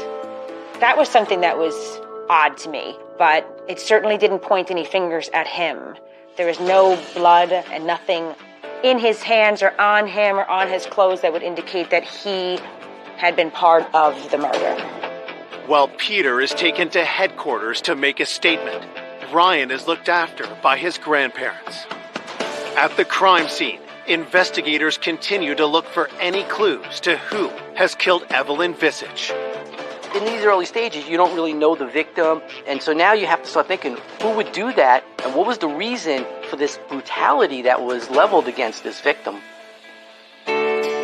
Born to a single mother in Lares, Puerto Rico in 1966, Evelyn grew up determined to escape her humble childhood. She came to this country from Puerto Rico when she was 19 to live the American dream.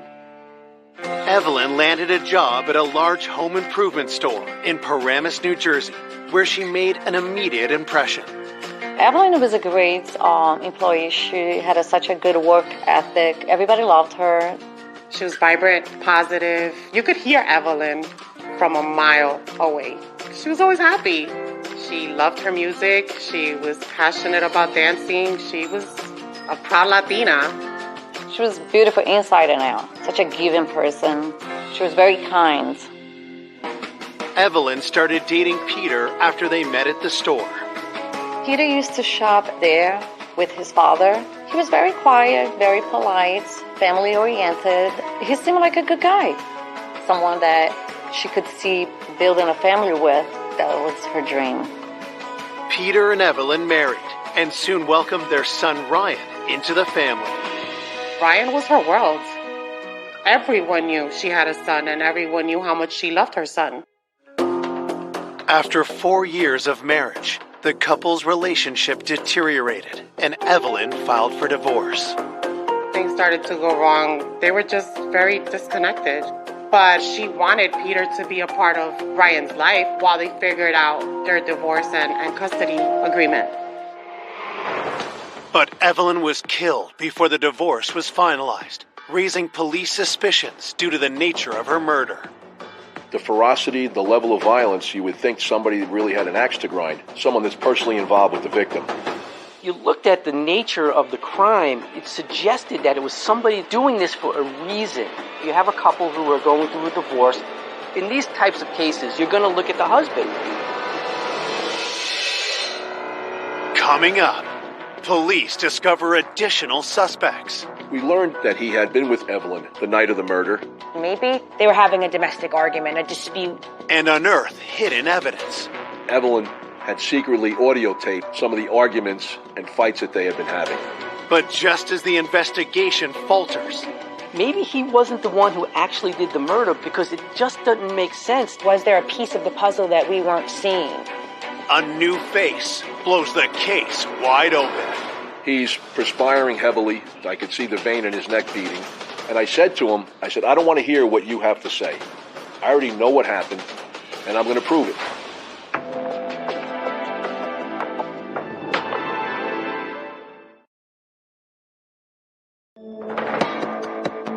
Police investigating the murder of mother of one, Evelyn Visage, have their first suspect, her estranged husband, Peter Visage. You have to start thinking, did the husband do this, or is he involved in it somehow? Peter mentioned that his relationship with Evelyn was troubling to him because they were in a different place. He wanted her to stay home, she wanted to work, and the relationship deteriorated, and Evelyn had filed for divorce. Evelyn and Peter still lived in the same home, even though this divorce was proceeding. They slept in separate bedrooms, but they were living under the same roof. Peter claims he last saw Evelyn alive the morning she was killed. He had taken his son for the day. Evelyn had gone to work. Peter told us he went to his mother's house at 8:30 that morning with Ryan to do some household repairs. He didn't have a steady job. His parents supported him. He also did a lot of odd jobs for them that they paid him for.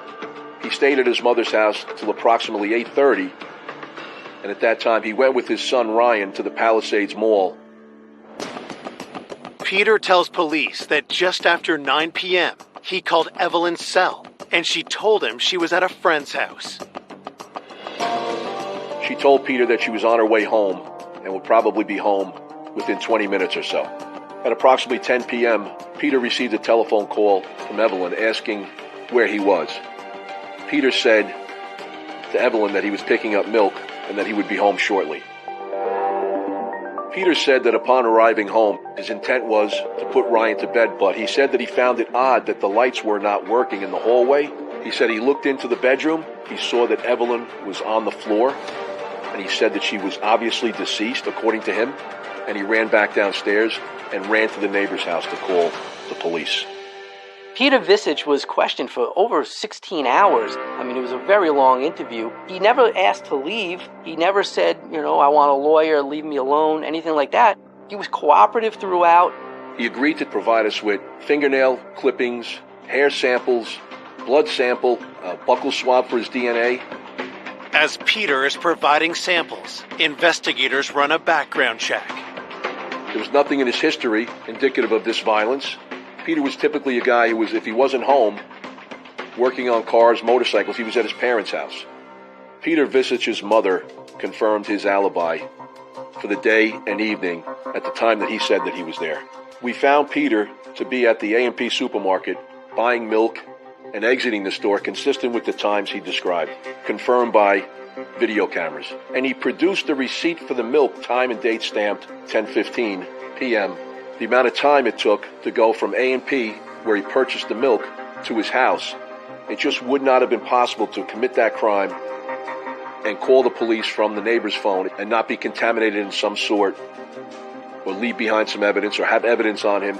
We found no sign of any injuries. We found no sign of any blood on his person, on his shoes.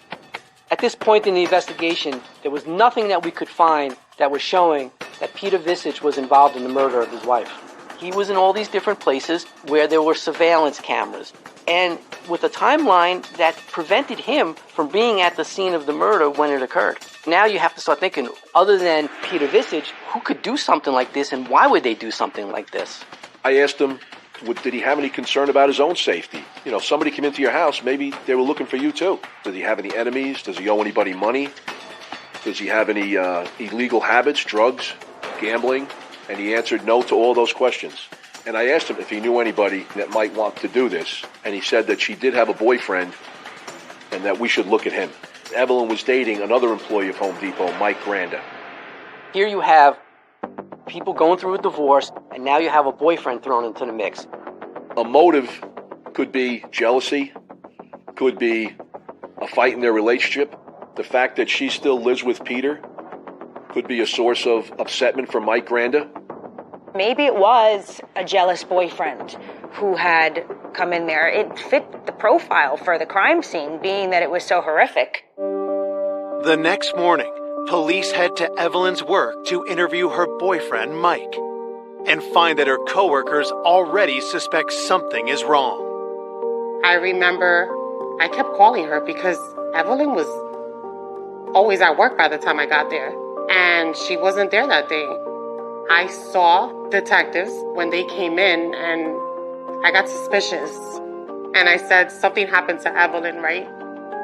So the detective said to me, how would you know that? So what I said was, you just confirmed it to me. We interviewed Evelyn's co-workers, and to a person, they all loved her and spoke highly of her. And she had some very close relationships with people that she worked with that loved her dearly, that she was good to them. They were good to her. They looked out for each other. Evelyn was very, very loved at work. Emotionally, it was horrible. I mean, we were her friends. We were her family. She wasn't just a friend. She was like a big sister to me. As investigators speak with Evelyn's coworkers, her boyfriend, Mike Granda, arrives to start his shift. When Mike Granda arrived for work, we told him that Evelyn had been murdered.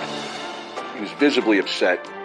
But when detectives ask Mike where he was the night before, his answer raises eyebrows. According to Mike Granda, he had been with Evelyn the night of the murder. At that point, you have to really look at every possibility. Maybe she was going back to her husband. Maybe she had broken up with him. Maybe it was a crime of passion. Maybe they were having a domestic argument, a dispute. We had to look at him as a possible suspect for the murder.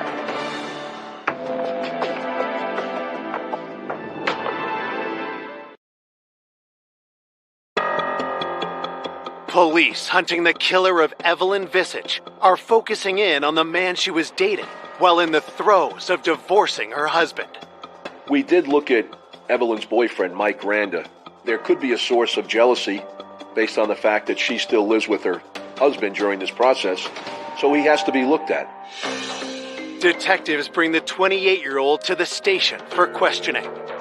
When Michael Granda was interviewed, we asked him to describe their relationship. He said initially they were just friends, but as time went on, they became romantically involved and began dating. Investigators press Mike for details on the night that Evelyn was killed. According to Mike Granda, Evelyn and he had left Home Depot at approximately 3 p.m. Evelyn had gone to the Garden State Plaza Mall to return some clothes, and she actually was supposed to be having dinner with her son that night. But Peter called Evelyn and said, "I'm going to my mother's house with the baby." So Evelyn called Michael saying that she was free, so she went from the shopping mall to Michael Granda's house in West New York, New Jersey. Mike claims he and Evelyn had dinner. Around 9 p.m., Peter called to say he was on his way back with Ryan, after which Evelyn decided to head home to see her son. Michael Granda's house is approximately a 40-minute drive to the Visage house. Michael Granda called her when she was approximately 20 minutes from home when she was on the Garden State Parkway. Approximately 40 minutes after that phone call, Evelyn was being murdered. We asked him to describe his whereabouts. He said that he had stayed home for the rest of the night, watched TV, and went to bed. So there was a window of opportunity where he did not have an alibi that could be corroborated by someone else.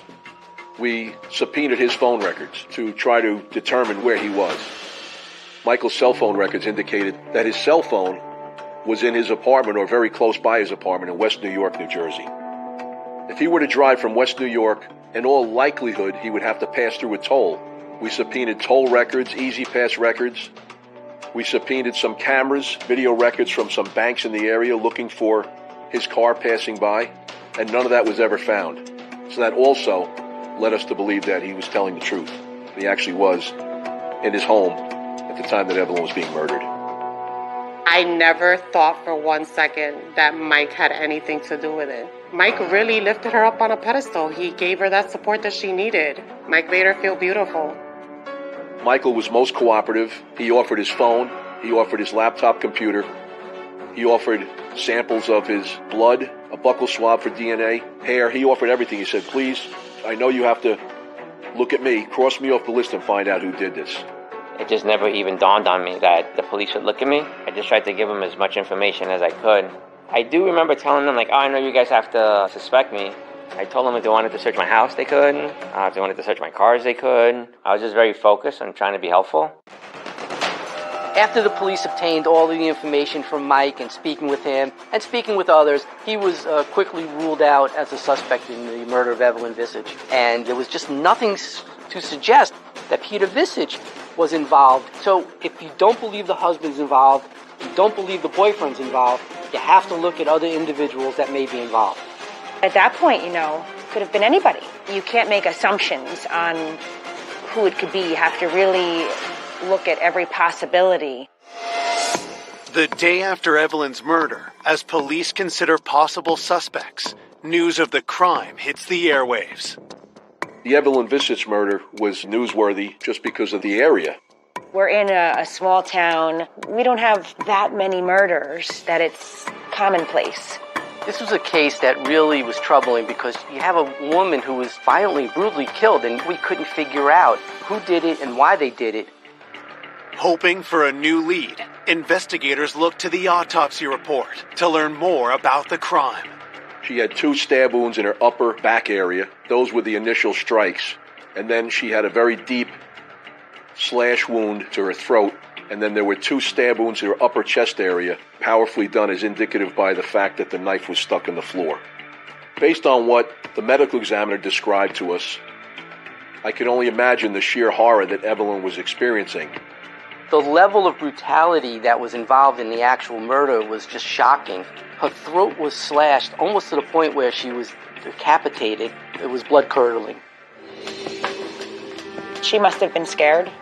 Somebody's in her home, she's in her bedroom.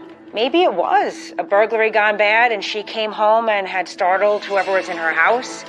We circled back to examining parolees in the area, both New York and New Jersey, sex offenders, people that have committed similar crimes, burglaries gone bad or robberies gone bad. At the time of Evelyn Visage's murder, there was a group of young men who were committing robberies and burglaries in the vicinity, including a Terrence Monk, who lived approximately 5 miles from the Visage residence. I do remember that we were having burglaries in the area, and I remember that we were having home invasions too. The name Terrence Monk, like it clicked with me. There were cases, robberies, burglaries, and assaults where Terrence Monk committed violent acts on people that didn't cooperate. He was also implicated in a robbery probably a mile and a half from the Visage house. It kind of lit up like a light bulb. He certainly went right up to the top of the list.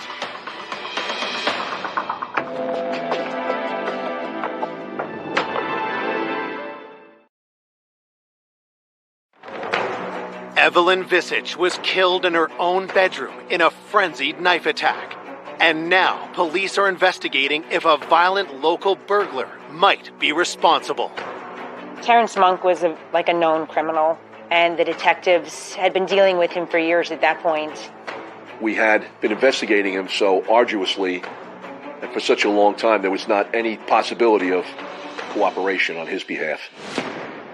To get the information they need, investigators take a different approach. I utilized a confidential informant to try to determine where Terrence Monk was and if, in fact, he was involved in this crime. He described to me where Terrence Monk was at the time that Evelyn was murdered. He told us that Terrence Monk was in Buffalo, New York, and that was substantiated by witness statements and his cell phone records. It's another dead end for detectives. They press the informant for any other information that might help solve the case. This young man was so plugged in the criminal community, so I asked him what the word on the street was. If it was a local guy, chances are, in the criminal community, somebody would have been talking. And he said there's nothing on the street at all. No information about who killed Evelyn Visage. With no other leads, police re-canvassed the neighborhood around the Visage home. There was multiple attempts to locate witnesses, and detectives actually went back and conducted a road stop in the area, hoping that somebody may have seen something. Nothing was discovered, and we couldn't gain anything from that. In the village of Chestnut Ridge, it's prohibited to park a vehicle on the street at night. So we also checked to see if any parking tickets had been issued or any vehicles parked on the street, and there were none found. Collectively, between the police and the prosecution, we were really sitting there thinking this may never get solved. While investigators consider their next move, Evelyn's loved ones struggle to accept her loss. I just couldn't believe that she was killed. Evelyn was such a loved person by everyone. Something like that happening to her, it makes no sense. You know, there's some people that come into your life for a reason, a season, or a lifetime. That's what they say. There was a lot of respect and love there. She would make everyday fun, always laughing, having a good time. But, that's life. I mean, you have to take every second you get because you never know when it's going to end. Detectives re-interview Evelyn's friends and colleagues, hoping to uncover a tiny detail that leads them to her killer. We did speak to many of Evelyn's friends to find out if she had a lifestyle that was potentially dangerous to her or would expose her to this type of demise. Her life revolved around her being a mother. She had no enemies. Everybody that met her loved her. There was not one person that met her that did not instantly take to her. She was just a really pleasant person to be around all the time, day and night. It was very puzzling. What happened and why was this done? With a violent killer still on the streets, concern spreads through the community. In this area, this little hamlet of Chestnut Ridge, it's just not that kind of an area where you would expect anything like this. People in the community are starting to get fearful. I remember I was living alone, and I certainly had my radar up, and I was very careful coming and going, almost to the point of paranoia. I wasn't going to be a victim. 3 days after Evelyn's murder, detectives receive explosive new information, turning the investigation on its head. Mike Granda came to the Round Pole police station with some personal items of Evelyn Visage's. Amongst those personal items, we found audio tapes and a journal that she wrote in. Detectives immediately recognized the voices on the audio tapes as Evelyn and her husband Peter. Evelyn apparently had secretly audio taped some of the arguments and fights that they had been having. Everything from any money that she spent, taking the car away from her, shutting off her phone. He wanted to be completely in control of Evelyn, so it was in stark contrast to what Peter described to us. The fact that Peter didn't describe any turmoil caused us to have some doubts about how truthful he was being. Evelyn's journal contains even more startling revelations about their divorce. He wanted custody. He was told that he wasn't going to get full custody. And he wanted the sale of the house. So if Evelyn is gone, he's got the child, he's got the sale of the house, and he can move on. When detectives try to follow up with Peter about these revelations, they're met with silence. At this point, Peter had retained an attorney, and we were no longer able to question him. So that again raised some suspicion. We went back and looked harder at Peter, based on the fact that he had the most to gain from Evelyn being dead. With Peter having an ironclad alibi, investigators consider other scenarios. Maybe he wasn't the one who actually did the murder, but you have to wonder if somehow Peter is involved in this, because it just doesn't make sense that anybody else had a reason to do this. The suspicion is enough to get a warrant to search Peter's vehicle. We had no idea at the time that that search of the van was about to unleash a whole new avenue of this investigation and turn this case totally upside down.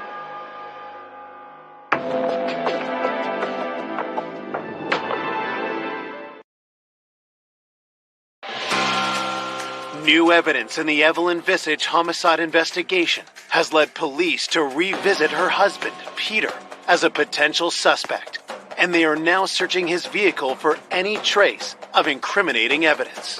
You just never know what might be that little piece. You know, whether it's a hair or a fingerprint or that one bit of DNA might be the break in the case.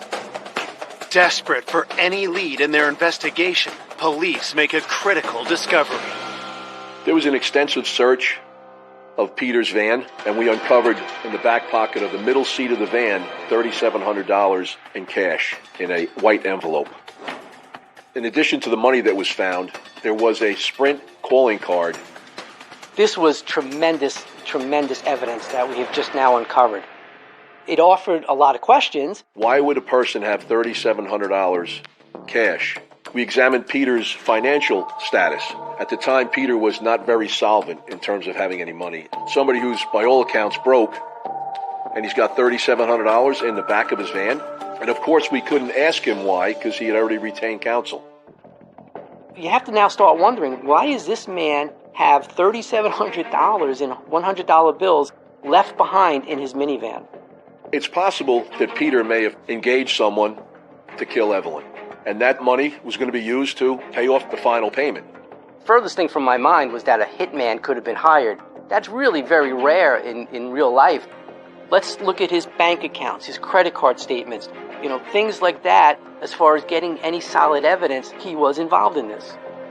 We went back and looked harder at Peter's bank accounts, stock market, anything like that, in an effort to see if he had taken any money out to try to pay somebody to maybe do this. And nothing was found to be out of the ordinary or even considered to be like a payoff. Finding no evidence Peter paid to have Evelyn killed, detectives focus on the other item found in his van. Why would he use a calling card? Most folks, unless you don't have a cell phone or don't have a landline, don't have the necessity for a calling card. And Peter had a cell phone, he had a home phone, so we subpoenaed the records for that calling card. There were 44 phone calls made from that prepaid phone card records beginning in November of 2002 up until the day of the murder in January of 2003. Of 44 calls made on that card, almost all of them were made to an individual named Frank Thon. The name is new to detectives, but when they run it through the police database, they make a telling discovery. Police learned that Frank Thon was currently, at the time, in jail in the state of New Jersey. This is a man who's been arrested numerous times, assaults, violent assaults. His most recent arrest was for driving while intoxicated. The officer found a loaded handgun underneath the armrest of the truck and hollow point bullets. At the time of the murder, he was on intensive supervised parole. Shortly after the Visage homicide, Frank Thon turned himself in to serve a year in the county jail. Could there be an innocent explanation why Peter called a known violent criminal for months leading up to the murder, only to stop the day Evelyn was killed? We subpoenaed Frank Thon's phone records. Analyzing his phone records, we found that he was in the vicinity of the Visage home on January 6th, the day before the murder, and on January 7th, the day of the murder. Then it became really evident to us that he was involved in this. So now things are starting to click. We were able to secure a search warrant to search Frank Thon's apartment. And one of the things that the police recovered was a computer. Upon forensic investigation of that computer, we found that Frank Thon had searched directions from his apartment to the Visage home. The evidence is compelling, but investigators need something more concrete to lay charges. Based on the evidence that we had, it still was a very weak case. We don't have any forensic evidence that would connect him to the murder of Evelyn Visage. You need the probable cause. You need the connection to prove your case and to actually have it stick. With little else to go on, detectives make a bold decision. We had no other option other than to go at Frank Thon. We knew our case would depend upon Frank Thon making a confession. This was really the one shot that the police had to solve this case. It was a huge gamble because if he decided to ask for a lawyer, they could not question him anymore. If he denied it, they were stuck with what he had to say. Police can only hope that Frank reveals the truth of whether Peter was involved in the murder. We don't have a case against Peter. We're getting closer to figuring out maybe what occurred, but again, it doesn't prove that Peter Visage had any relationship to this murder. We had nothing other than just the fact that Peter is calling Frank Thon. This case is going to rise and fall, whether we succeed or not with an interview. Investigators head to the county jail to confront the hardened criminal. I specifically requested a small room where we could have the table against the wall, and we deliberately set that room up to increase Frank Thon's anxiety. We had lawyer boxes with Evelyn Visage's name on the boxes. We had maps with pins in them. The small office was full of, as I call it, a number of props. With everything in place, police bring in 41-year-old Frank Thon. They took the handcuffs off him, and we pretty much just stared at him for like a good minute or two, again in an attempt to increase his anxiety. And he was visibly nervous. And I said to him, I don't want to hear what you have to say. I already know what happened, and I'm going to prove it. And I'm going to tell you what, a murder for hire in New York, you could potentially face the death penalty. We told him that we had all types of evidence implicating him, and his face hit the table. He's perspiring heavily. His heart rate was obviously increased. I could see the vein in his neck beating. And I said to him, you don't have any friends in this world right now. I said, if you tell us the truth, we'll try to assist you in getting the best possible deal. There was a long pause. He took a big sigh, and then he began to tell us what happened.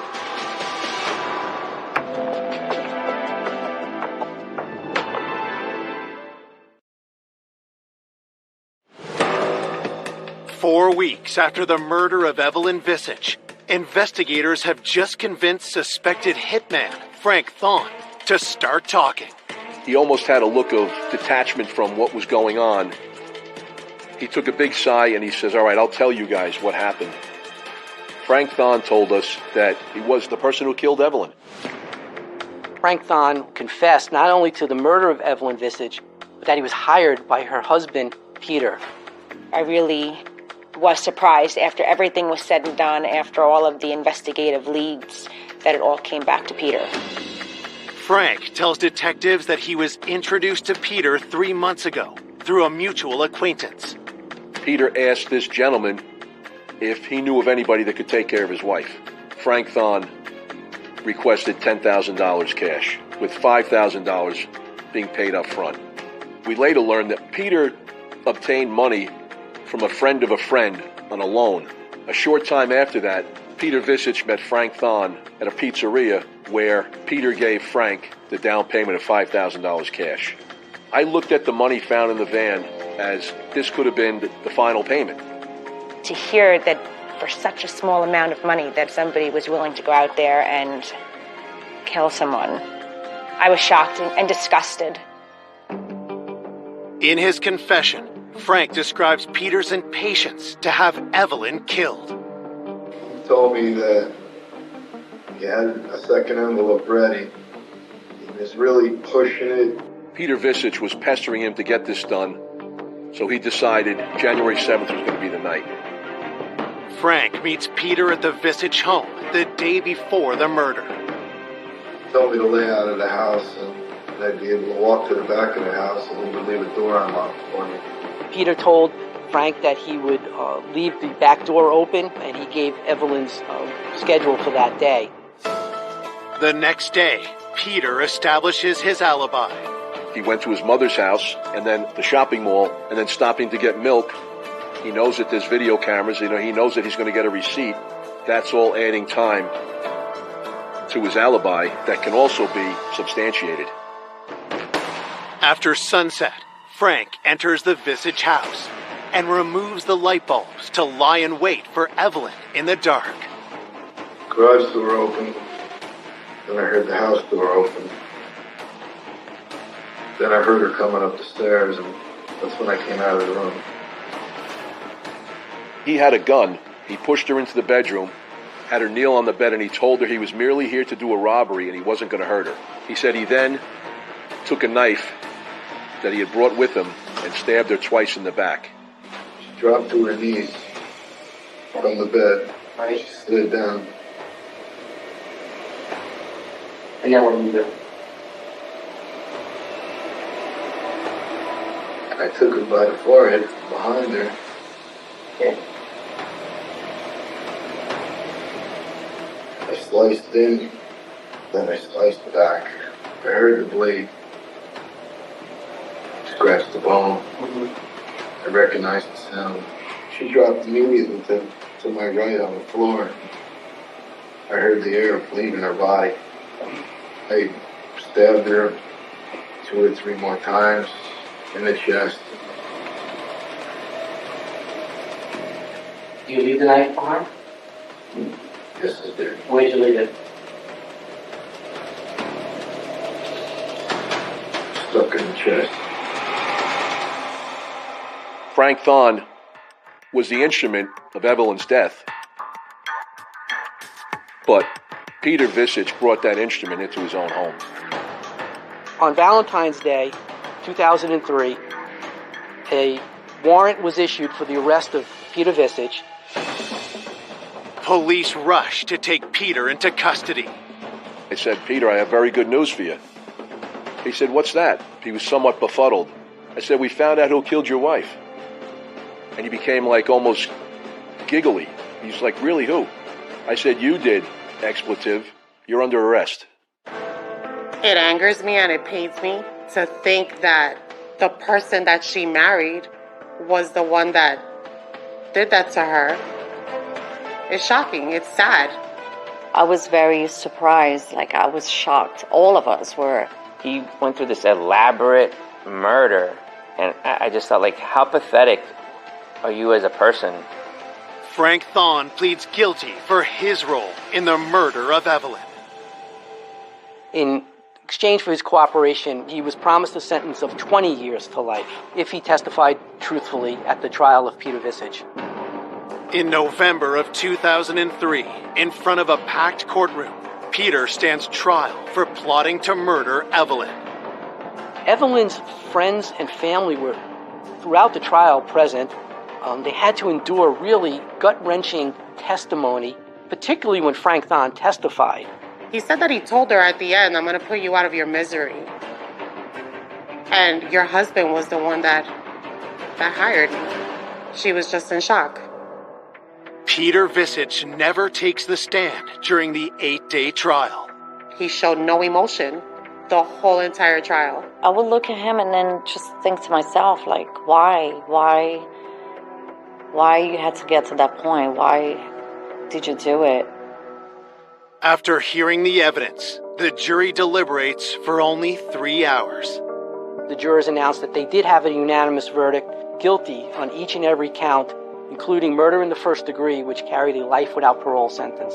We all screamed. We were relieved, and we felt like justice had been served, although it was bittersweet.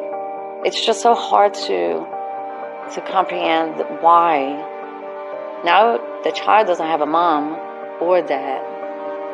What he did to Ryan is just as unforgivable as what he did to Evelyn, because he deprived Ryan of one of the most incredible human beings I've ever met in my life. I've never met anyone like Evelyn. For those closest to Evelyn, she remains alive in their hearts. Evelyn is still here with us. She's still in our spirit. She was full of love. She was full of life. She was the life of the party. She was always happy. And if you weren't happy next to her, she would have made you happy. She was a good soul. She was a good person. She will always be missed.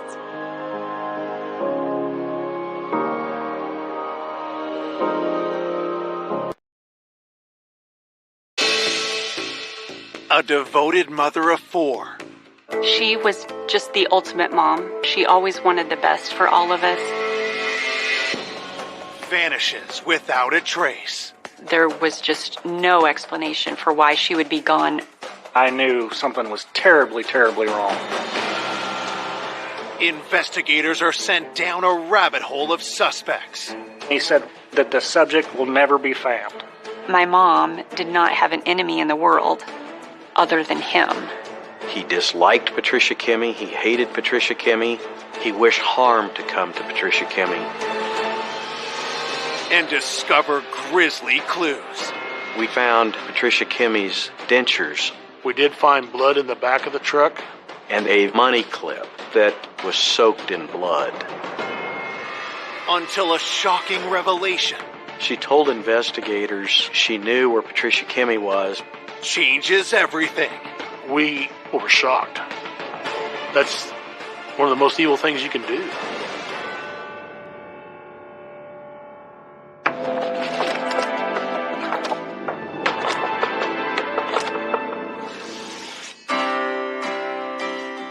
Horton, Kansas, a tiny farm town deep in America's heartland. Horton's a town of several hundred people. It's kind of a quiet town. Overall, there's not a lot of crime. Horton is a rural area surrounded by cornfields. Everybody knows everybody. It's just a typical Midwest small town.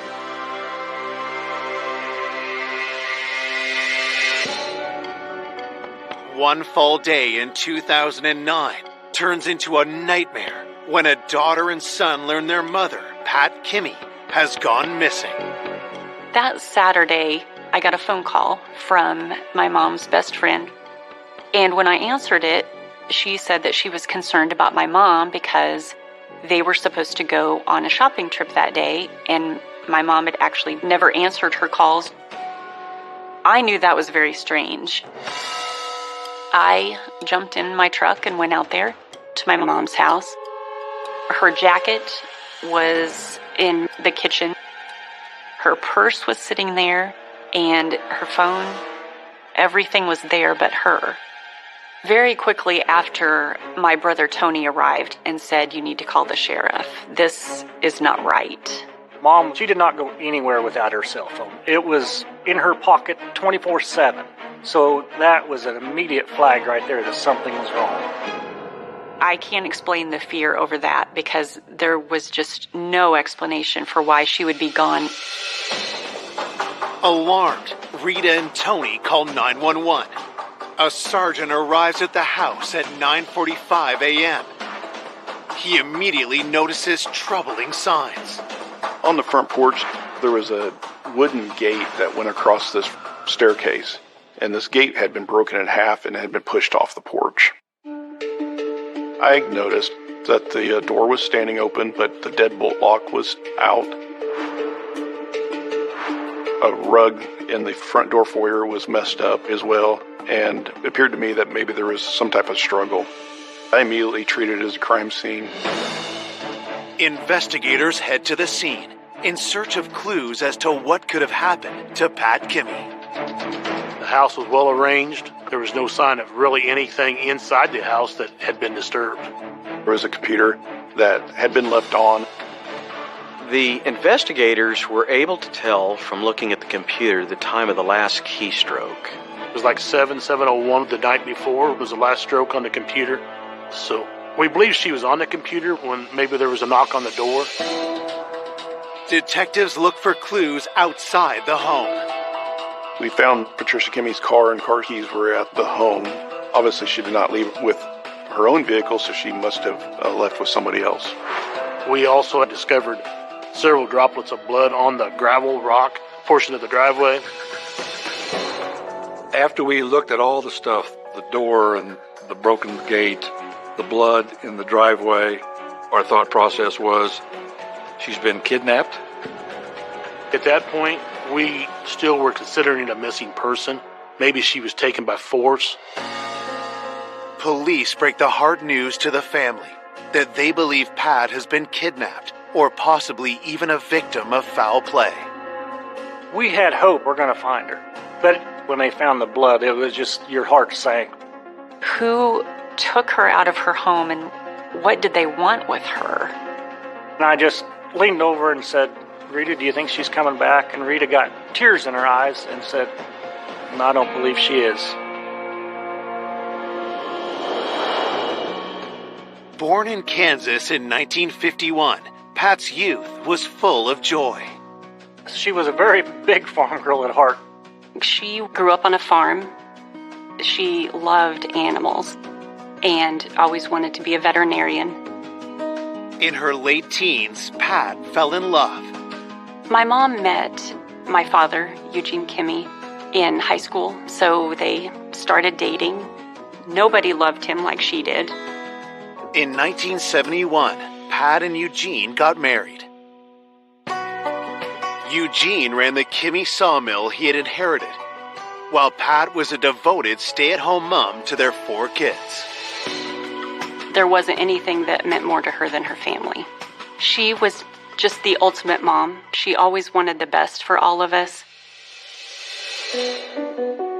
As the years passed, cracks started to appear in Pat and Eugene's marriage, and the relationship crumbled. Eugene was very controlling. To him, she couldn't do anything right. He didn't want her going anywhere. He wanted her to stay at home. In 2008, the couple called it quits. Following the divorce, I could see a difference in my mom. And I think there was a sigh of relief to her that she could finally live life freely instead of being under the thumb of Eugene. Now, all that is left is a trail of blood and a list of unanswered questions. As news of her disappearance spreads, the community unites in their search for Pat. We got as many people together as possible. We lined up and we started walking, looking for any signs of Pat. Pat was very well loved in the community. It was obvious from the support that the community gave us. Hundreds of people came out, 50 feet apart, spread, walking through the fields. It gave you chills to see something like that. While the search continues, detectives ask Pat's kids if there was anyone who might have wanted to hurt their mom. Rita and I both looked at each other and then looked back at him, and I said, Eugene Kimmy is the only one we know of. My mom did not have an enemy in the world other than him. As investigators learn more about Eugene, a disturbing picture begins to emerge. He was often drunk. A lot of times he was very argumentative, and his drinking was never under control.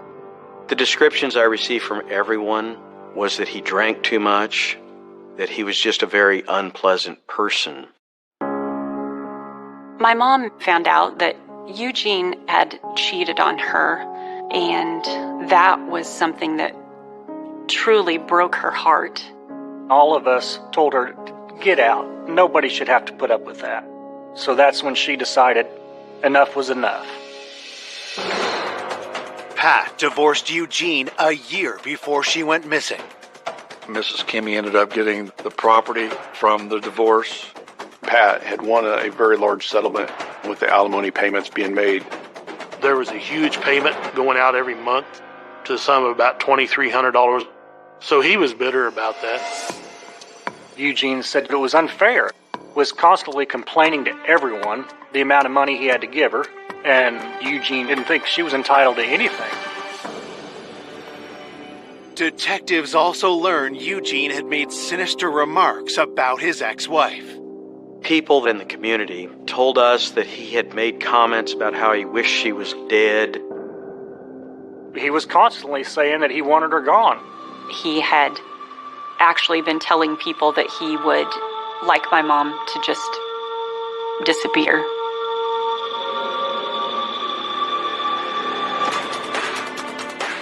Was Eugene so enraged at the divorce that he followed through on his threats? I don't think there was much question in anybody's mind of who had a motive to harm Patricia Kimmy.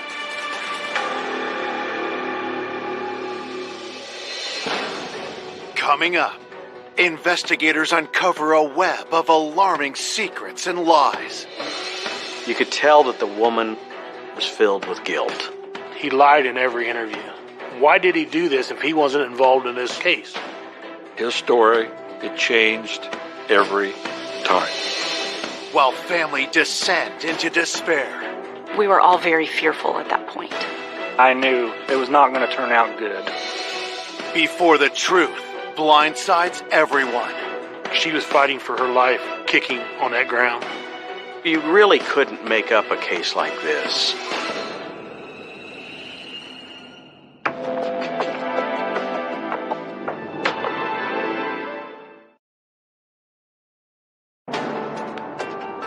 It's been 24 hours since Pat Kimmy has mysteriously disappeared from her home in Horton, Kansas, and the signs point to foul play. Police already have their first suspect, Pat's ex-husband, Eugene Kimmy. He was upset about the divorce settlement, and he made it very clear that he disliked Patricia Kimmy, he hated Patricia Kimmy, he wished harm to come to Patricia Kimmy. And he would tell that to anybody that would listen to him. Had Eugene finally made good on his threats? Detectives question him at the Kimmy sawmill. Eugene Kimmy denied that he was involved with Patricia's disappearance. He said, yes, I'm upset after the divorce, but he says, I would never harm her. Evidence at the crime scene indicates Pat was abducted around 7 p.m. So investigators ask Eugene where he was during that time. He said he went to sell logs that day. He came home, he ate supper alone, and then later on he turned a movie on TV and watched it until he fell asleep. And so he really had no one that was with him at any time during that period that could vouch for him. Unable to rule Eugene out, police obtain a warrant and search his home and sawmill, but find no evidence to tie him to Pat's disappearance. We had nothing concrete to put him anywhere near the scene. There was no evidence of anything to put Eugene at Miss Kimmy's house that night. Eugene Kimmy is put on the back burner. As the search for Pat continues, a telling discovery is made about a quarter mile from her house. One of our deputies located a camouflage baseball cap. It was just out among the weeds, and it seemed out of place. It had a writing on the front that said Sailor's Insurance Company. I instructed him to photograph it and collect it as evidence. Knowing there had been heavy winds in the area overnight, investigators expand their search and find more evidence just a half-mile west. They find a money clip that had some U.S. currency attached to it, and that currency was soaked in blood.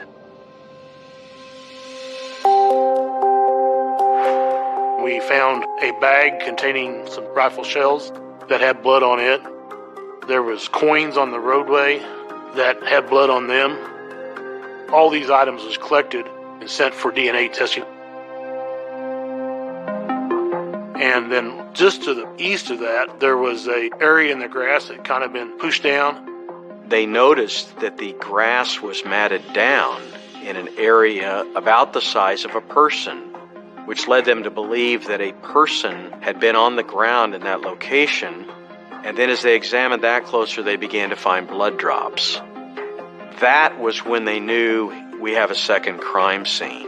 Because of the blood on the money clip, the blood on the coins, the activity in the grass that had blood on it, we knew something significant happened at that scene. I and Larry both thought, this is not good. We were hoping to find her, but I just knew this is not going to have a good resolution. Police unearthed one more chilling piece of evidence down the road.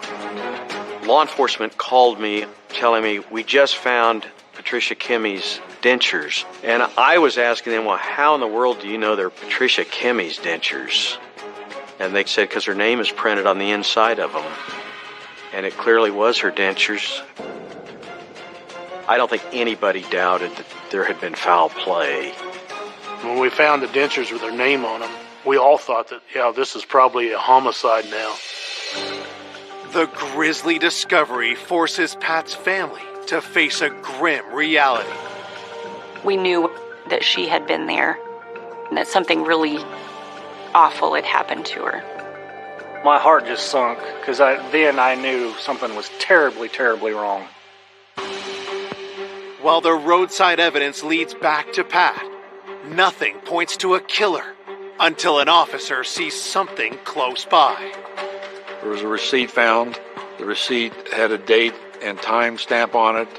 It was dated November the 6th, the night of Patricia's disappearance. It was from a Walmart store in Hiawatha. We was able to go up and track down who the person was that done this transaction.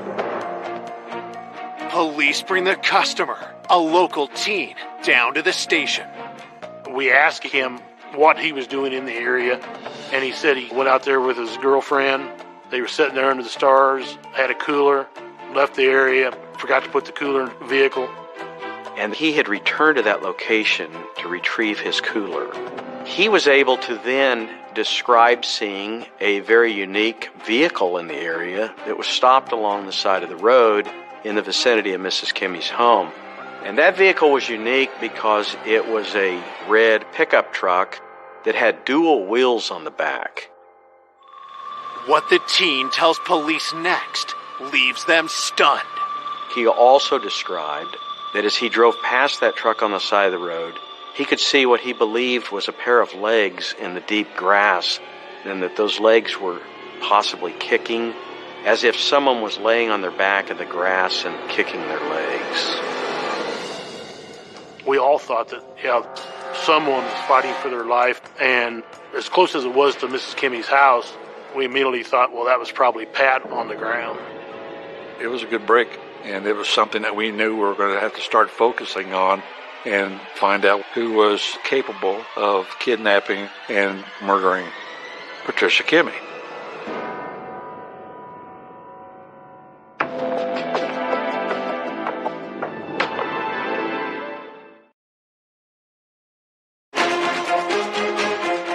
Investigators working the no-body homicide of mother of four, Pat Kimmy, have found a witness who might have seen a roadside attack the night Pat disappeared.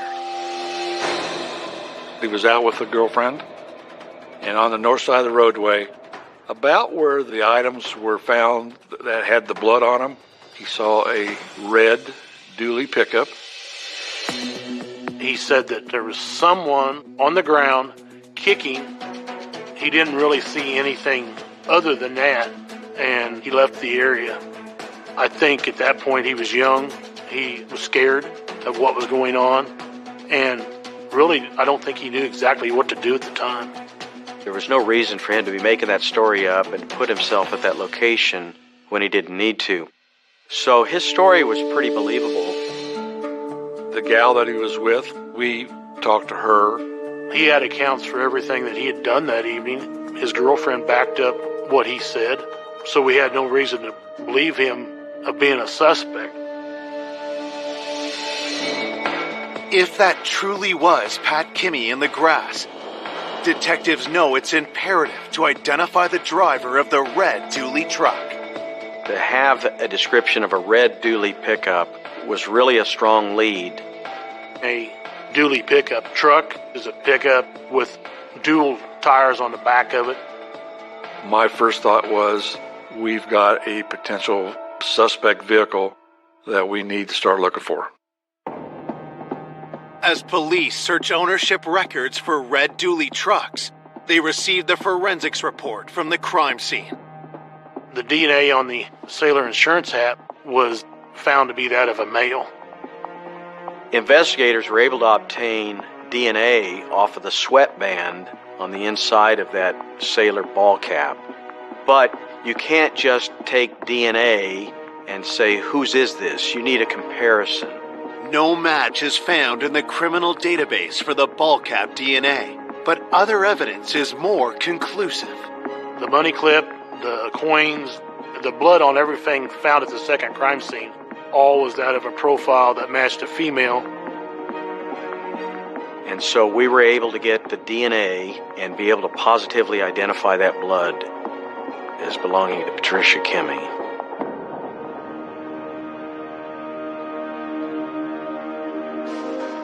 While the results are encouraging, detectives still don't have a body or a primary suspect. Then, a week after Pat vanished, her daughter Rita remembers something. I was just thinking about my mom and pulled up her picture to look at on the computer. And there was a memory I had of her talking about a man who had worked on her house. His name was Dane.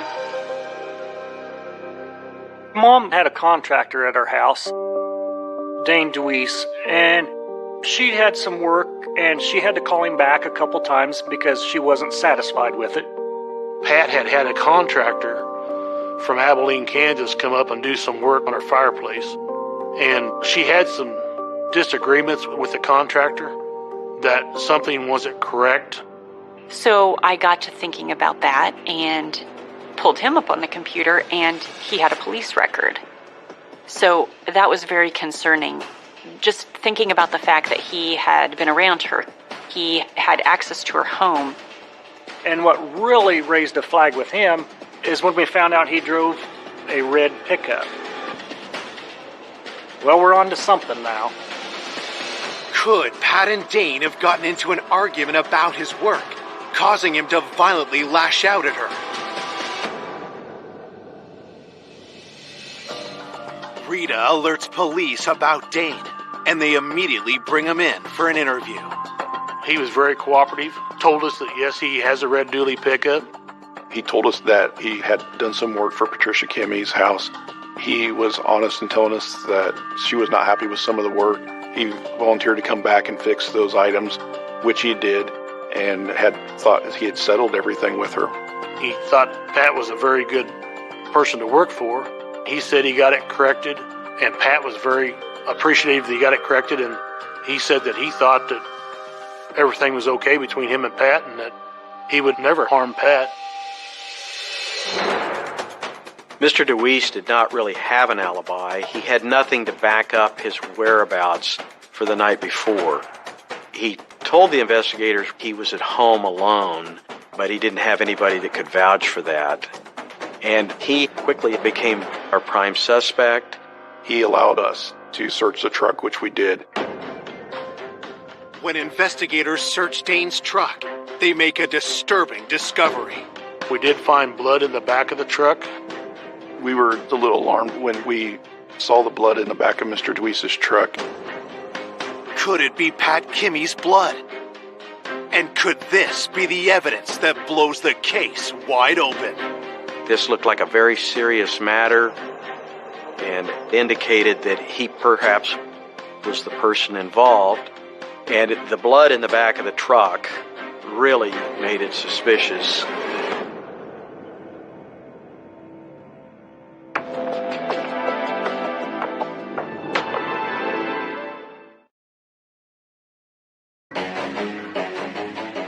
It's been a week since Pat Kimmy was abducted and likely killed.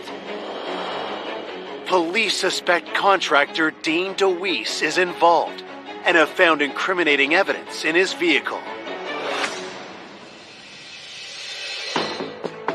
In the pickup, we did find blood in the back of the truck.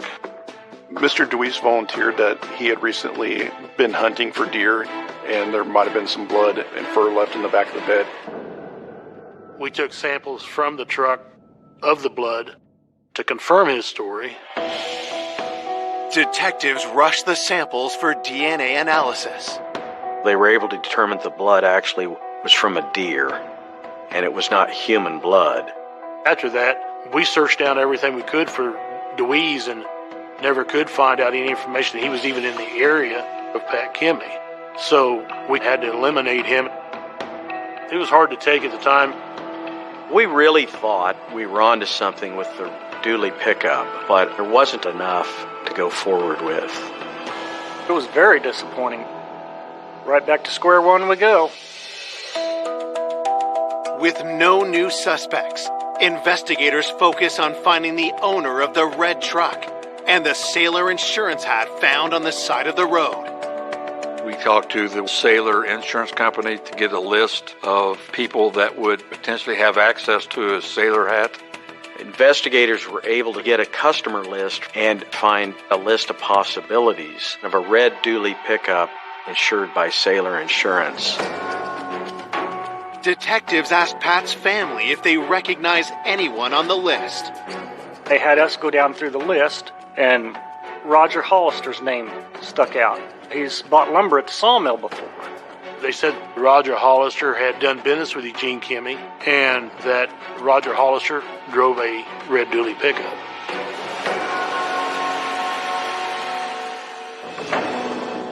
Roger Hollister was reported to be somewhat of a hothead, kind of a person who got upset a lot, kind of a person who could be violent. He was not well liked, not a nice guy, and it was a major red flag for us. Believing Roger could be a major suspect, detectives rushed to the Hollister farm to interview him. We were able to contact Mr. Hollister at his house. He was wearing a neck brace. He was walking with a cane. We thought, he's a frail old man. There's no way he could be involved in this. Roger Hollister told investigators that he knew Eugene Kimmy. He'd taken logs over to be processed at the sawmill. But he had never been to Pat's house. He didn't know Pat. He denied any knowledge at all of the disappearance of Patricia Kimmy. Detectives asked Roger about the ball cap and the Dooley truck. Roger was very cooperative. He said that he did have a Sailor insurance kit, but it got tore up by his dog. And he said, yes, I had a red Dooley pickup, but he told us he sold that truck to a guy by the name of Rick for $2,000 before Pat disappeared. Investigators asked Roger to account for his movements the night Pat was abducted. He said that he'd been at his home the whole night. His wife left late evening hours and drove to Kansas City to be with her daughter. And he was home alone the whole time. Even though Roger had owned both a Sailor insurance hat and a Dooley truck, detectives don't believe he's their guy. We did have some doubt that Mr. Hollister could have been the person that done this because he had a neck brace on. He could barely walk. And they said he appears to be so physically challenged, we don't think that he would really even be capable of dragging someone out of their home and hurting them. At that point, we didn't think that Mr. Hollister could have been involved in this case. Detectives dismiss Roger Hollister as a suspect.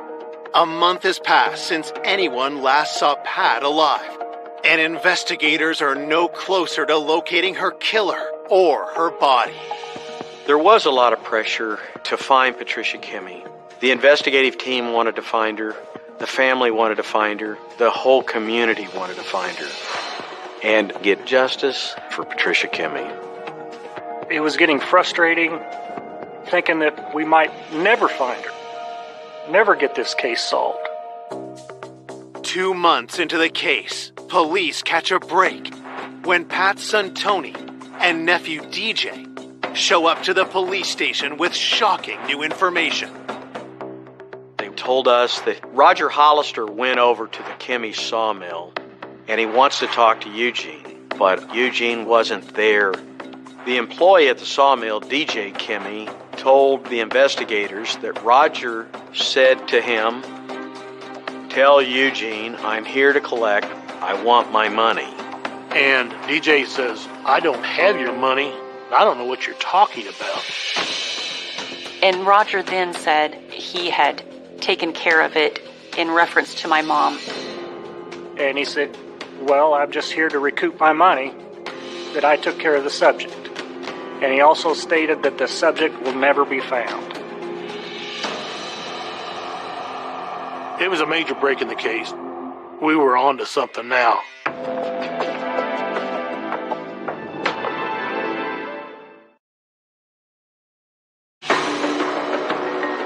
Police are investigating the disappearance and homicide of 58-year-old Pat Kimmy.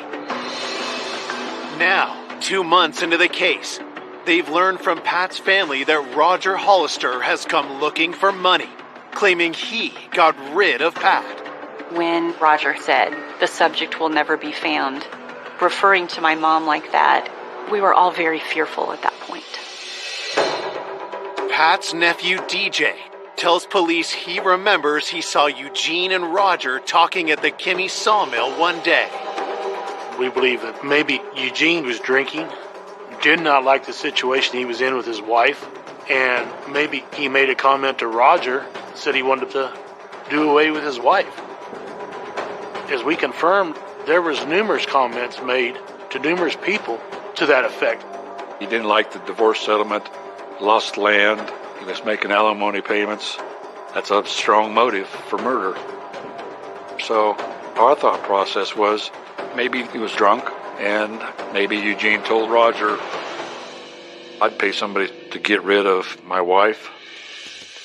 Despite having previously ruled Eugene out, police circle back and check his finances for any evidence of a payout. Law enforcement went through Eugene's bank records, and there was no activity on his checking account. We saw no indication that money was actually paid out. We executed a search warrant on the sawmill of Eugene Kimmy, but we really didn't find anything that would substantiate Eugene's involvement in the case. Undeterred, detectives focus on tracking down the red dually truck Roger had once owned. Initially told us that he sold that truck to a guy by the name of Rick for $2,000. We searched a VIN number for a pickup belonging to Roger Hollister, but it was not put in the name of anybody by the name of Rick. And we found out that the truck was actually sold to a dealership in Tecumseh, Nebraska. Investigators learned that Roger bought the truck back from the dealership 12 days after Pat went missing. He lied about his truck being sold. Why did he do this if he wasn't involved in this case?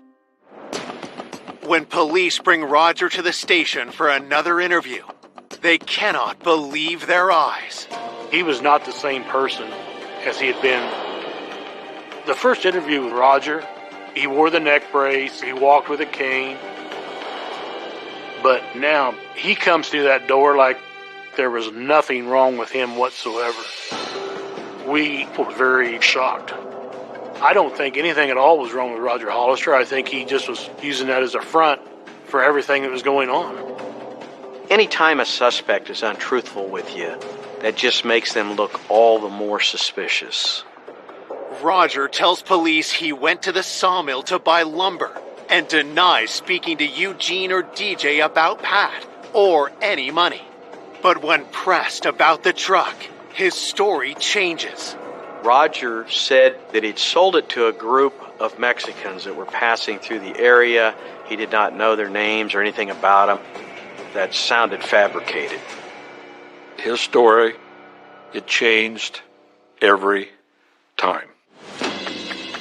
With suspicion growing, detectives ask Roger for a DNA sample. When the results come back, the news is conclusive. We found out that the DNA on the Sailor insurance hat belongs to Roger Hollister.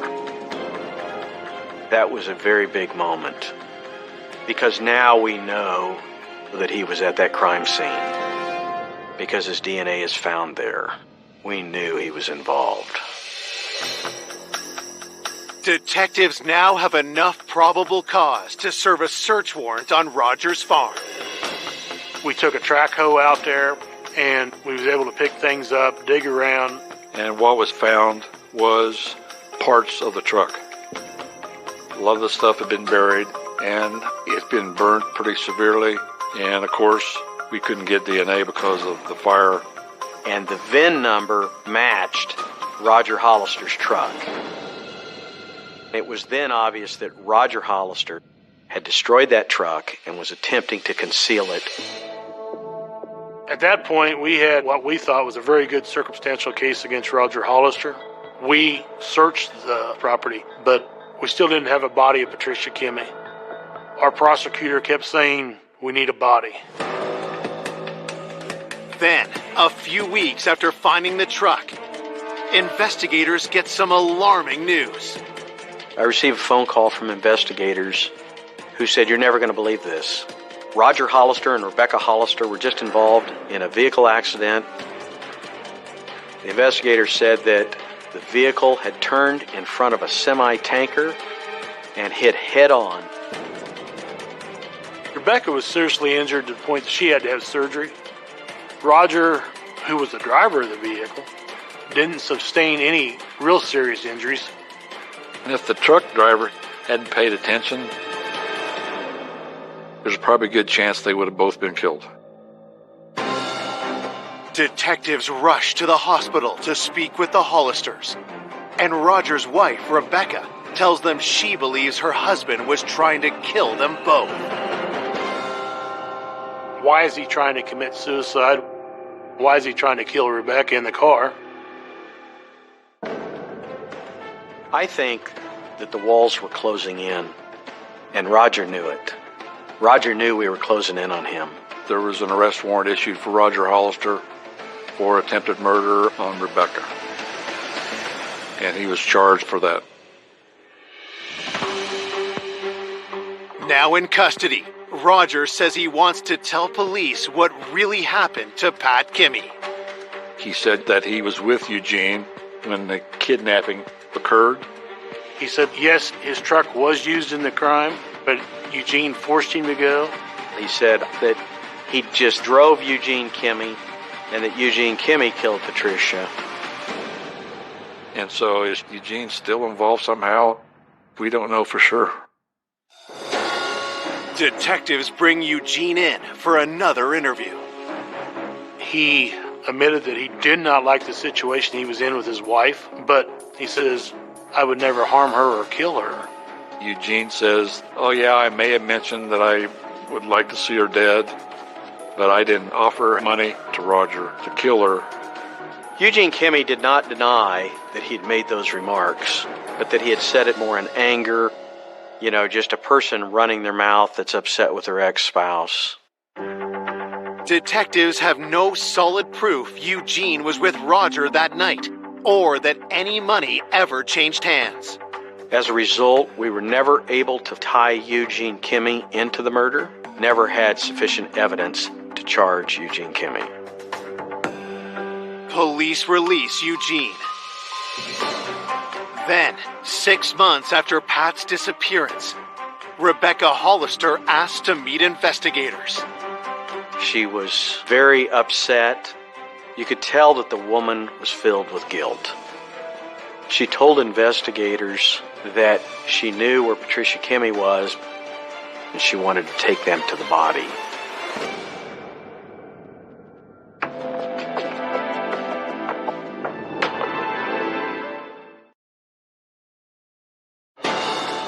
It's been 6 months since police believe Pat Kimmey was abducted and murdered.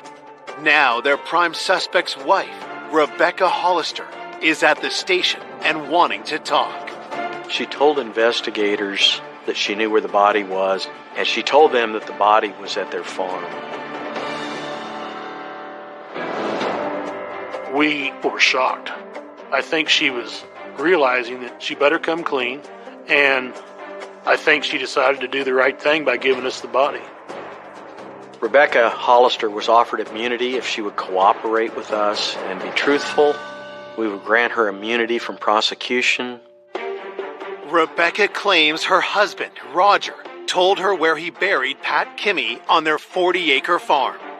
She took us to the property, and she says, I think she's down there, and points towards a ditch. And sure enough, exposed to everybody was about a 6 to 7 inch section of spine.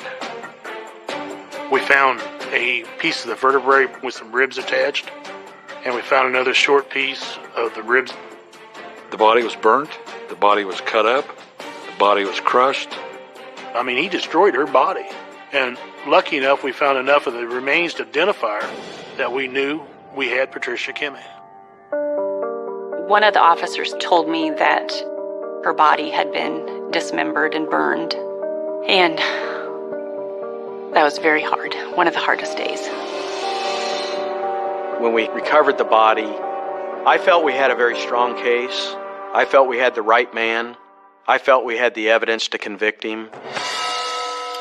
On June 4th, 2010, Roger Hollister is charged with first-degree murder. At the trial, prosecutors present a picture of what they believe happened to Pat the night she was murdered. Roger went to her house, got her to open that door, and when she did, Roger pushed through, was able to grab Patricia, subdue her, and take her out to that truck. He got her into that truck and took off down her driveway. As he turned the corner onto the gravel road, she somehow got away from him. She jumped out of that truck, and he pursued her into that ditch. There was a confrontation. I think she put up one heck of a fight, and she was fighting for her life when she was killed, kicking on that ground. We believe that Patricia Kimmy died on the side of that road where the evidence is found, and that he then got her into that truck, returned back to his farm, and tried to burn the body, and then chopped up what was left and buried it there on the side of the creek. And then he went and tried to get his money. We were never able to recover any financial records indicating any money changing hands. But yet we knew that had to be the motive because Roger Hollister had no other reason to kill Patricia Kimmy other than hoping to being paid by Eugene Kimmy. We believed that maybe Eugene was mouthing off about paying to kill Patricia and that Roger heard that. I think that Eugene made one of those drunken comments that he would like to see his wife dead, and Roger acted alone and went out and done it. That was a very big shock. You really couldn't make up a case like this. And it really was like something written for TV, but it wasn't. It was real. To cut a body up and burn a body up, that's one of the most evil things you can do. It was very unexpected. There was a lot of twists and turns, but ultimately we just wanted justice for Mom. On March 1st, 2011, a jury finds Roger Hollister guilty of murder. At the sentencing, Roger got life without the possibility of parole, so we knew once he was in prison, he was not coming out until it was a pine box. 2 years after being convicted, Roger Hollister dies in jail from ill health.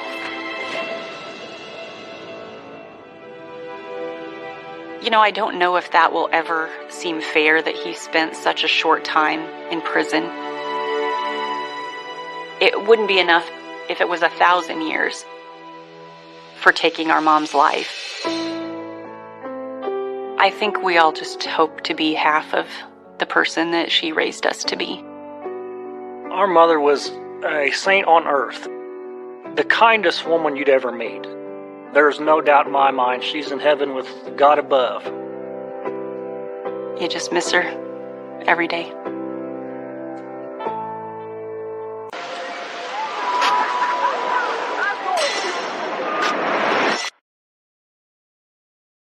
A vibrant, outgoing young mother of 3.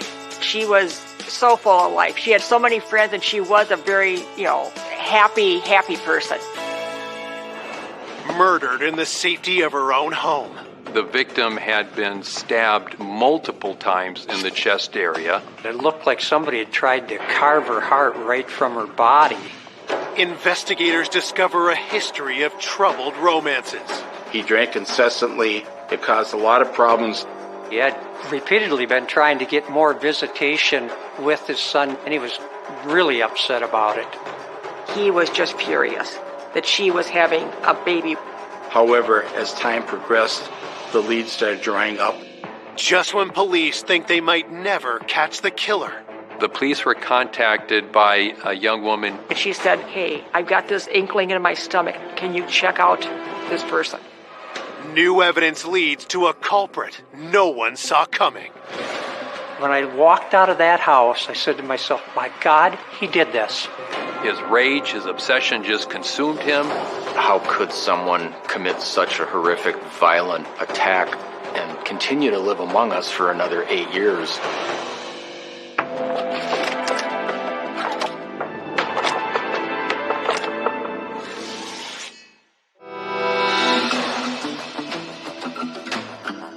Less than an hour outside Minneapolis, Big Lake, Minnesota feels like a world away from the bustling city.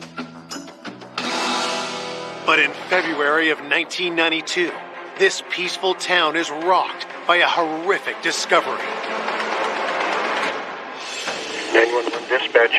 What's the problem? My wife is dead. I just came home, and my little girl is here, and she's in the bedroom, and she's been stabbed. I got the 2 kids here. My God, what's happened? Is she breathing? Oh, she's dead. She's cold. Oh, my God. Oh, my God. The caller, Charlie Jensen, says the victim is his wife, 39-year-old mother of 3, Linda Jensen. At about 4:18 p.m., I received a call in my office from my lieutenant who indicated that a homicide occurred in Big Lake Township. While patrol officers take Charlie and the 2 children away from the home, detectives arrive and begin their investigation. When I entered the scene, I entered the bedroom, saw the victim lying at the foot of the bed face up, ascertained obviously that that person was dead. She was naked. She had a comforter over her body with a large knife pinning the comforter to her body, having been stabbed right through her chest. The victim had been stabbed not just once, multiple times in the chest area. There was some dried blood on the corner of her mouth. The individual was cold to the touch. The victim appeared to be dead for quite some time. Even for seasoned detectives, the viciousness of the attack is shocking. I thought it was a horrific overkill with the knife. It looked like somebody had tried to carve her heart right from her body. My theory was the perpetrator was really angry with the individual, and that's why he had stabbed her in such a heinous way. The knife appeared to be like a kitchen steak knife. It was later ascertained that the knife itself had been taken from a butcher block in the kitchen of the residence. After finishing up with the body, investigators examine the rest of the home for clues. There was nothing that appeared to be out of place whatsoever. The house may have been a little on the messy side, but there was no signs of any of the drawers being opened, nothing being disturbed. I observed that there was no sign of a forced entry. It was really actually kind of a clean crime scene, other than the homicide itself. No fingerprints, no blood samples. As detectives continue searching for evidence, news of Linda's murder reaches her family. I got a phone call from Charlie, and he said, "We lost Linda. Linda's dead.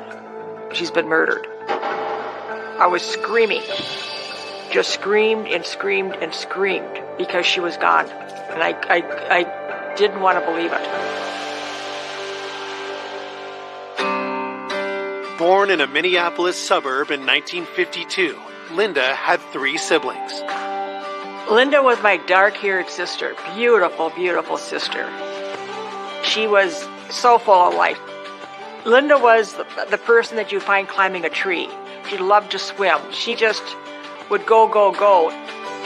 Linda's boundless energy continued into her adult years. Linda loved to go speed skating. She loved to run and loved to jog and, do everything to keep herself in shape. In 1971, Linda married her childhood sweetheart, Charlie. My folks would rent a cabinette every year, and it happened to be Charlie's parents' cabin resort. And that's how Linda and Charlie met. Then when they first got married, Charlie and Linda were so much in love. Their first child, Andrew, was born in 1973. She was, so excited, to have a little boy. She was so happy. But the fairy tale marriage didn't last. They were married for 7 years. When she filed for divorce, it came, out that they were getting divorced. It was because of his drinking. 4 years later, while in a new relationship, Linda gave birth to her second son, Joey. But then, in 1990, Linda and Charlie reunited. Linda still loved Charlie, and Charlie still loved Linda. They remarried on April 4th, 1991, which would have been their 20th wedding anniversary. She was so happy. She was so content. And then she had Lisa on June 12th of 91. As Linda, Charlie, and the 3 children settled down in Big Lake, their future looked bright. She just loved it in Big Lake. They had a few acreages. She was so together with her life. She had so many friends, and she was a very happy, happy person. Now, Linda's loved ones are left asking who took her life so viciously and why. They were very devastated about what occurred to her, and so we wanted to solve this case as quickly as possible. They no longer have a mother or a spouse, and it was a very, very tragic case indeed. Having established a clear picture of their victim, detectives turn their attention to Linda's husband, Charlie. Usually in an investigation, especially a homicide investigation, you usually look at the person closest to the victim. Charlie appeared very upset about the situation, but he was coherent and he was able to give us information. When investigators ask Charlie about the day of the murder, he tells them it was an ordinary day. He went to work that morning, while Linda stayed home with the baby. At about 9:45 in the morning, he called Linda and he received no answer. By noon, he called the third time and again received no answer. Charlie was a little upset because he thought she would be home, so he left work and he arrives at his residence at about 4:05. When Charlie walked in the door, he found 9-year-old Joey and 8-month-old Lisa alone in the house. Joey, who was now home from school, doing homework at a table, and then he saw that Lisa was still in the playpen, wearing the same clothing that she was when he left that morning, and he thought this was not right because there's no way that Linda would have left the baby in the same clothing all day long. So he went downstairs to the laundry room to look for her. He could not find her. He went back into the bedroom again and went further into the bedroom where he then observed Linda lying on the floor. He indicated to me that the comforter was higher up on her body and he apparently pulled it down. He also indicated that he touched the knife, and so he said if his fingerprints would have appeared on the knife, that is his reason. That would be an immediate red flag. That would have caused investigators to focus right on Charlie. As an investigator, you say, well, my God, that's something we got to look at a little deeper. Investigators also knew their early relationship was a volatile relationship. They did find their way back to each other, but their relationship certainly was rocky. You always assume that perhaps the spouse is the person that perpetrated the crime, and he was right at the top of the list. Coming up, investigators get a promising lead. She saw a man in a pickup truck pulling out of the driveway and uncover sinister motives. Would it be possible for him to hire someone to kill Linda? He became this person that she was afraid of. After a suspect is caught in a lie. He claimed he didn't know who she was. He was asked to give a DNA sample and he refused. The case takes a jaw-dropping turn. The family were outraged. You could feel the chill in the courtroom. No way in hell. No way could that happen.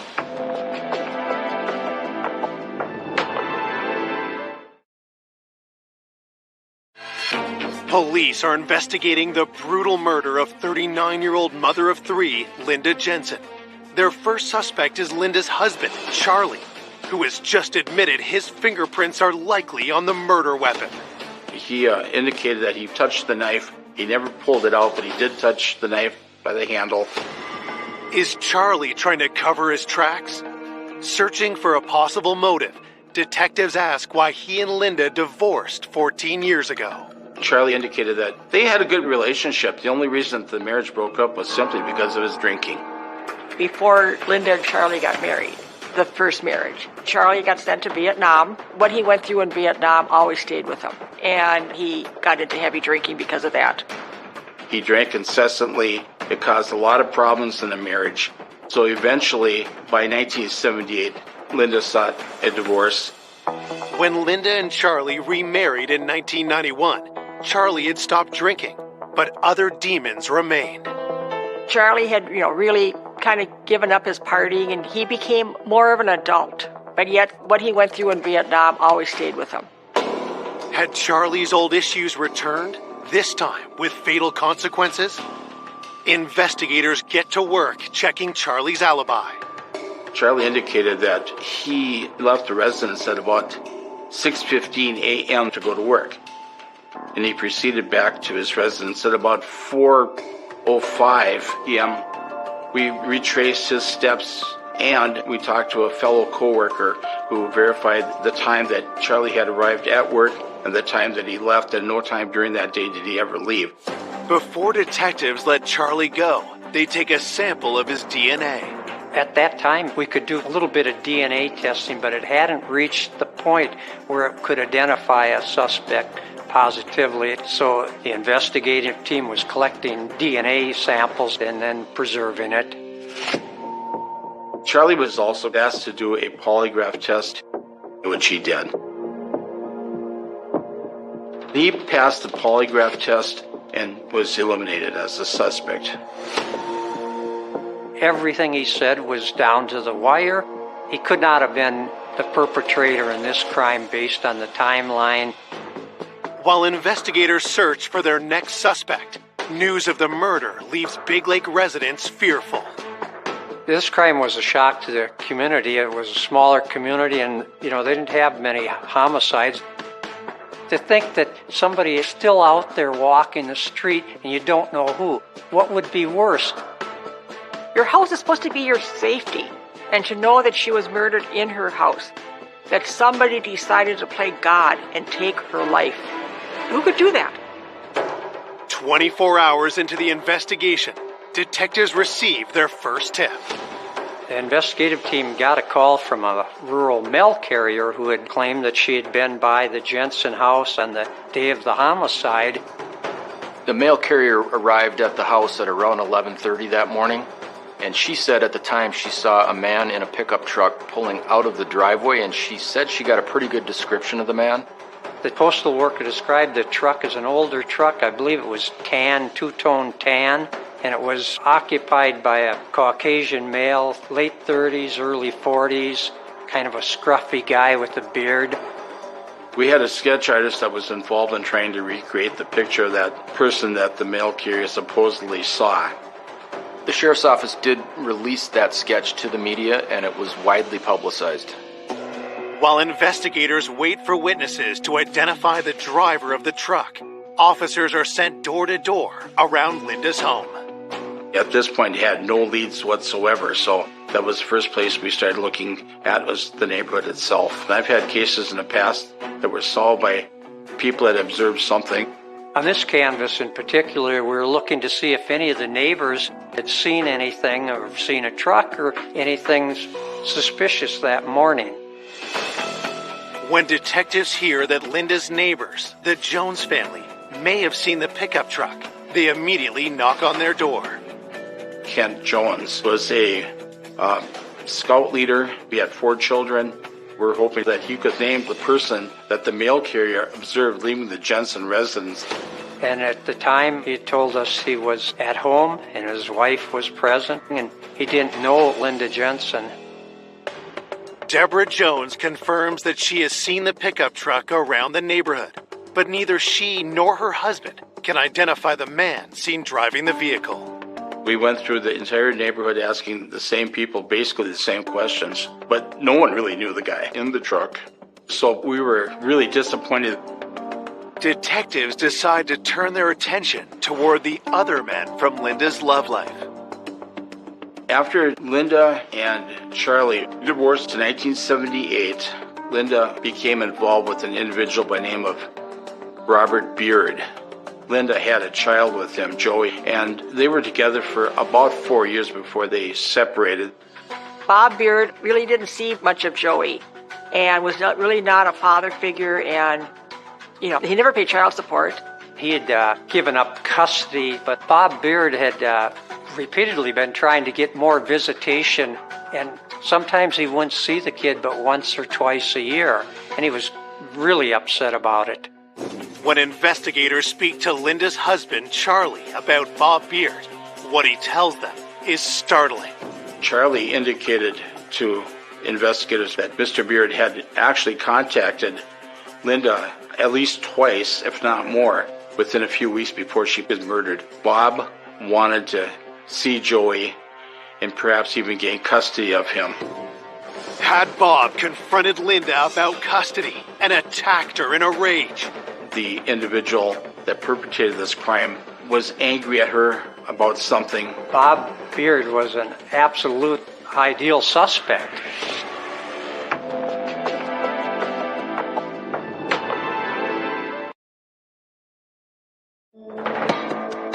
Detectives investigating the murder of Linda Jensen suspect she may have been killed by her ex, Bob Beard, in a battle over custody of their son, Joey.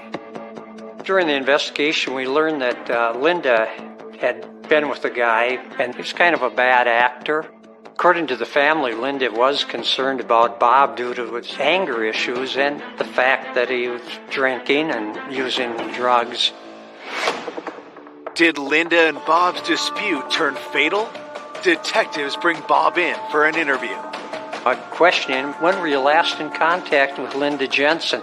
And he indicated, God, it'd been a long time. So I confronted him with what Charlie had said, and he denied it. He said, no, I haven't been in contact with her.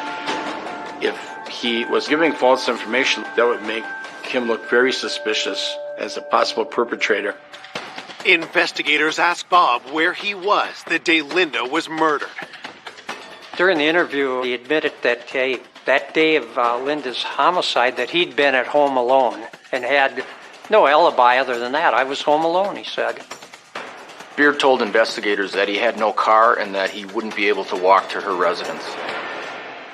After providing this information, he then lawyered up, indicated that he would not speak unless his lawyer was present, so that was very frustrating. Usually when a person wants a lawyer present, that usually indicates to us that they have something to hide. Bob remains on the suspect list, but with no concrete evidence tying him to Linda's murder, police are forced to let him go.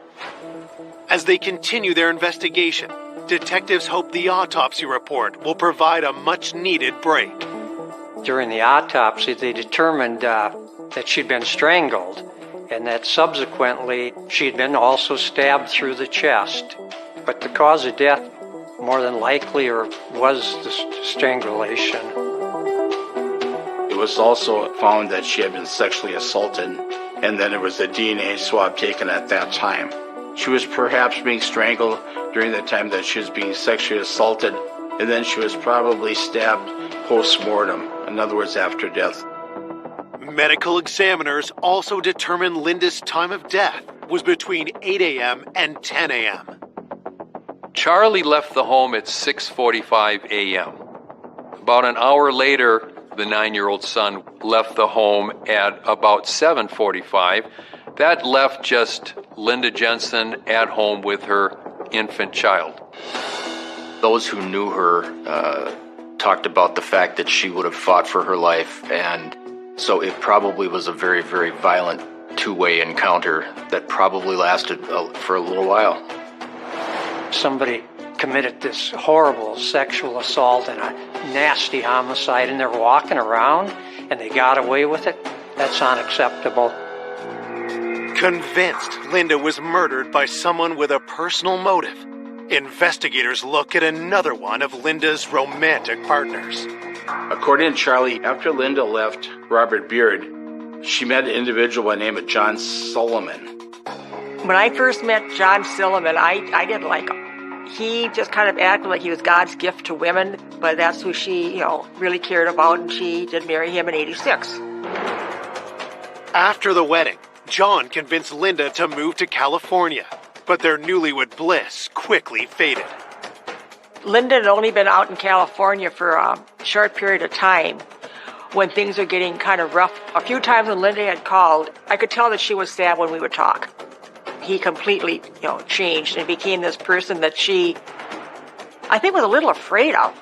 And he wanted Linda to have a child. And Linda knew that she just could not do that. So she convinced him that he should adopt Joey, and that's how she got out of having to have a baby with him. Over the next few years, John's behavior became more troubling. There was one particular time where Mr. Silliman had hit Linda, and they had a major fight. Linda realized she had to get out of that relationship, and she left and came back to Minnesota. At this point in time, Charlie was sober, and Linda actually wanted to get back together with him again because, as they said, they always loved each other. When Linda left Mr. Silliman, Linda requested that Mr. Silliman provide child support for Joey. And this was a real bone of contention with him because he felt that she had talked him into adopting him. And then after he adopts Joey, she leaves him. And then he is stuck with the child support. A judge orders John to pay Linda $300 a month. But then, John receives even more shocking news. Linda got pregnant with Lisa. And when the divorce papers came to John, and it did have to state in the divorce papers that she was pregnant, but it wasn't his child. He was just furious that she was having a baby with Charlie, and she wouldn't have one with him. Did Linda's news push John over the edge? He'd made several phone calls, we were told, that weren't too pleasant with Linda.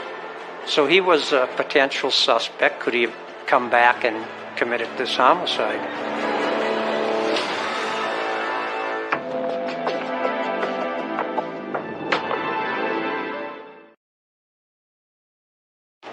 Four days after the shocking murder of Linda Jensen, police have learned her abusive ex-husband, John Silliman, was enraged over her child support demands and news of her pregnancy with another man.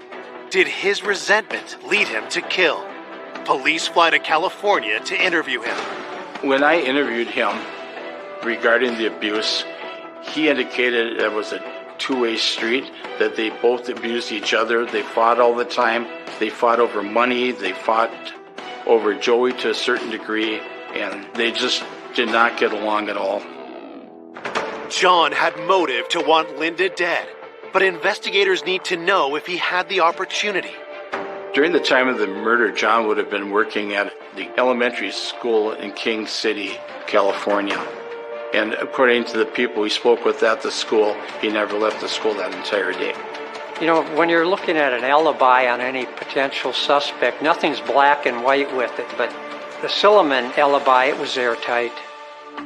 Even though John's alibi checks out, investigators still believe he could be involved in Linda's murder. There's a sense that hits you about someone's demeanor, and it might be a look in their eye. After visiting with him, the question came up, would it be possible for him to hire someone to come up and kill Linda? He would still have an alibi being at school, but someone else could have done the crime. Detectives scoured John's finances, looking for any evidence he paid for a hit. But upon reviewing all of his bank records, we could not find anything that would have revealed that he had done such a thing. With John eliminated from the investigation, detectives are back to the drawing board. Desperate for leads, they make a public appeal for information. We set up a tip line at the Sheriff's Department, and we received in excess of approximately 1,000 calls And I think at that point, officers were hoping for just something, anything that they could use to get them back on track. And maybe somebody looked suspicious, said something suspicious. Every tip that came in was followed up on as best we could, because you never know when the correct tip is going to be the one that solves the crime. However, as time progressed, the leads started drying up. The family was quite upset. They wanted it solved. We also wanted it solved, but it was very, very difficult to do when you have no further leads coming in. With no new suspects on their radar, by May 1992, the case grinds to a halt. It's very difficult when you have a case that goes cold. There's a lot of sacrifice on behalf of the officers involved doing the investigation. They're away from their homes, their families. It can affect you quite drastically. What could I have missed? And it's just troubling. You don't sleep, you don't rest. I would call the sheriff's department many times a week. I never stopped. I was not going away until this was solved, because I had promised Linda, looking at her in her coffin, till my dying breath, that I would do all I could to find the person that did this, to get this person in jail. 7 years pass, and in 1999, Linda's family persuades a new sheriff to reignite the investigation. Because of Sandy's insistence opening the case, Sheriff Anderson at the time decided to take a second look at the case. To start, police offer a reward for new information. Sometimes in these cases, over time, people who have information that they didn't provide early on can feel more comfortable to come forward. Sometimes they get that nagging feeling that, what I thought was nothing 10 years ago maybe actually means something. I had all the newspapers and all the TV station contacts, and I would call them and they would put something on, because I kept saying, somebody has the key. You might think it's insignificant, but let it out. It might be the key to solve this. Detectives also revisit key evidence from the initial investigation, including the DNA samples. When this case reopened, the situation with DNA had changed greatly. There was a database to compare the samples to. Also, when obtaining a sample, it took less time to get a response back. Investigators always collect DNA samples of family members and anybody with close ties. We did go back and look at potential suspects. Investigators compared DNA from Linda's sexual assault to samples from her former romantic partners, Bob Beard, Charlie Jensen, and John Silliman, as well as a database of known sex offenders.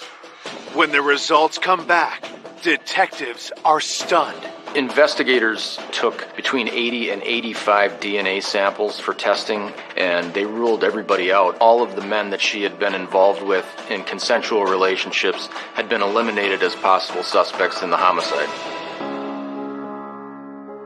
Yeah, it just kind of dropped me right down. I've worked a lot of homicides, but we had nothing going except here we have this woman who's deceased, been a homicide and rape victim. It's like, who could have done this? I wanted justice for Linda. The case goes cold again for another year. But in 2000, police receive an unexpected tip from a woman named Angela Hennon that turns the investigation red hot. Angela called the sheriff's office and said, hey, I've got this inkling in my stomach and I've had it for years. Can you check out this person? That was the first lead the police had in over 8 years. She called in that little piece that we needed. We've been wanting for over 8 years. That broke the case wide open.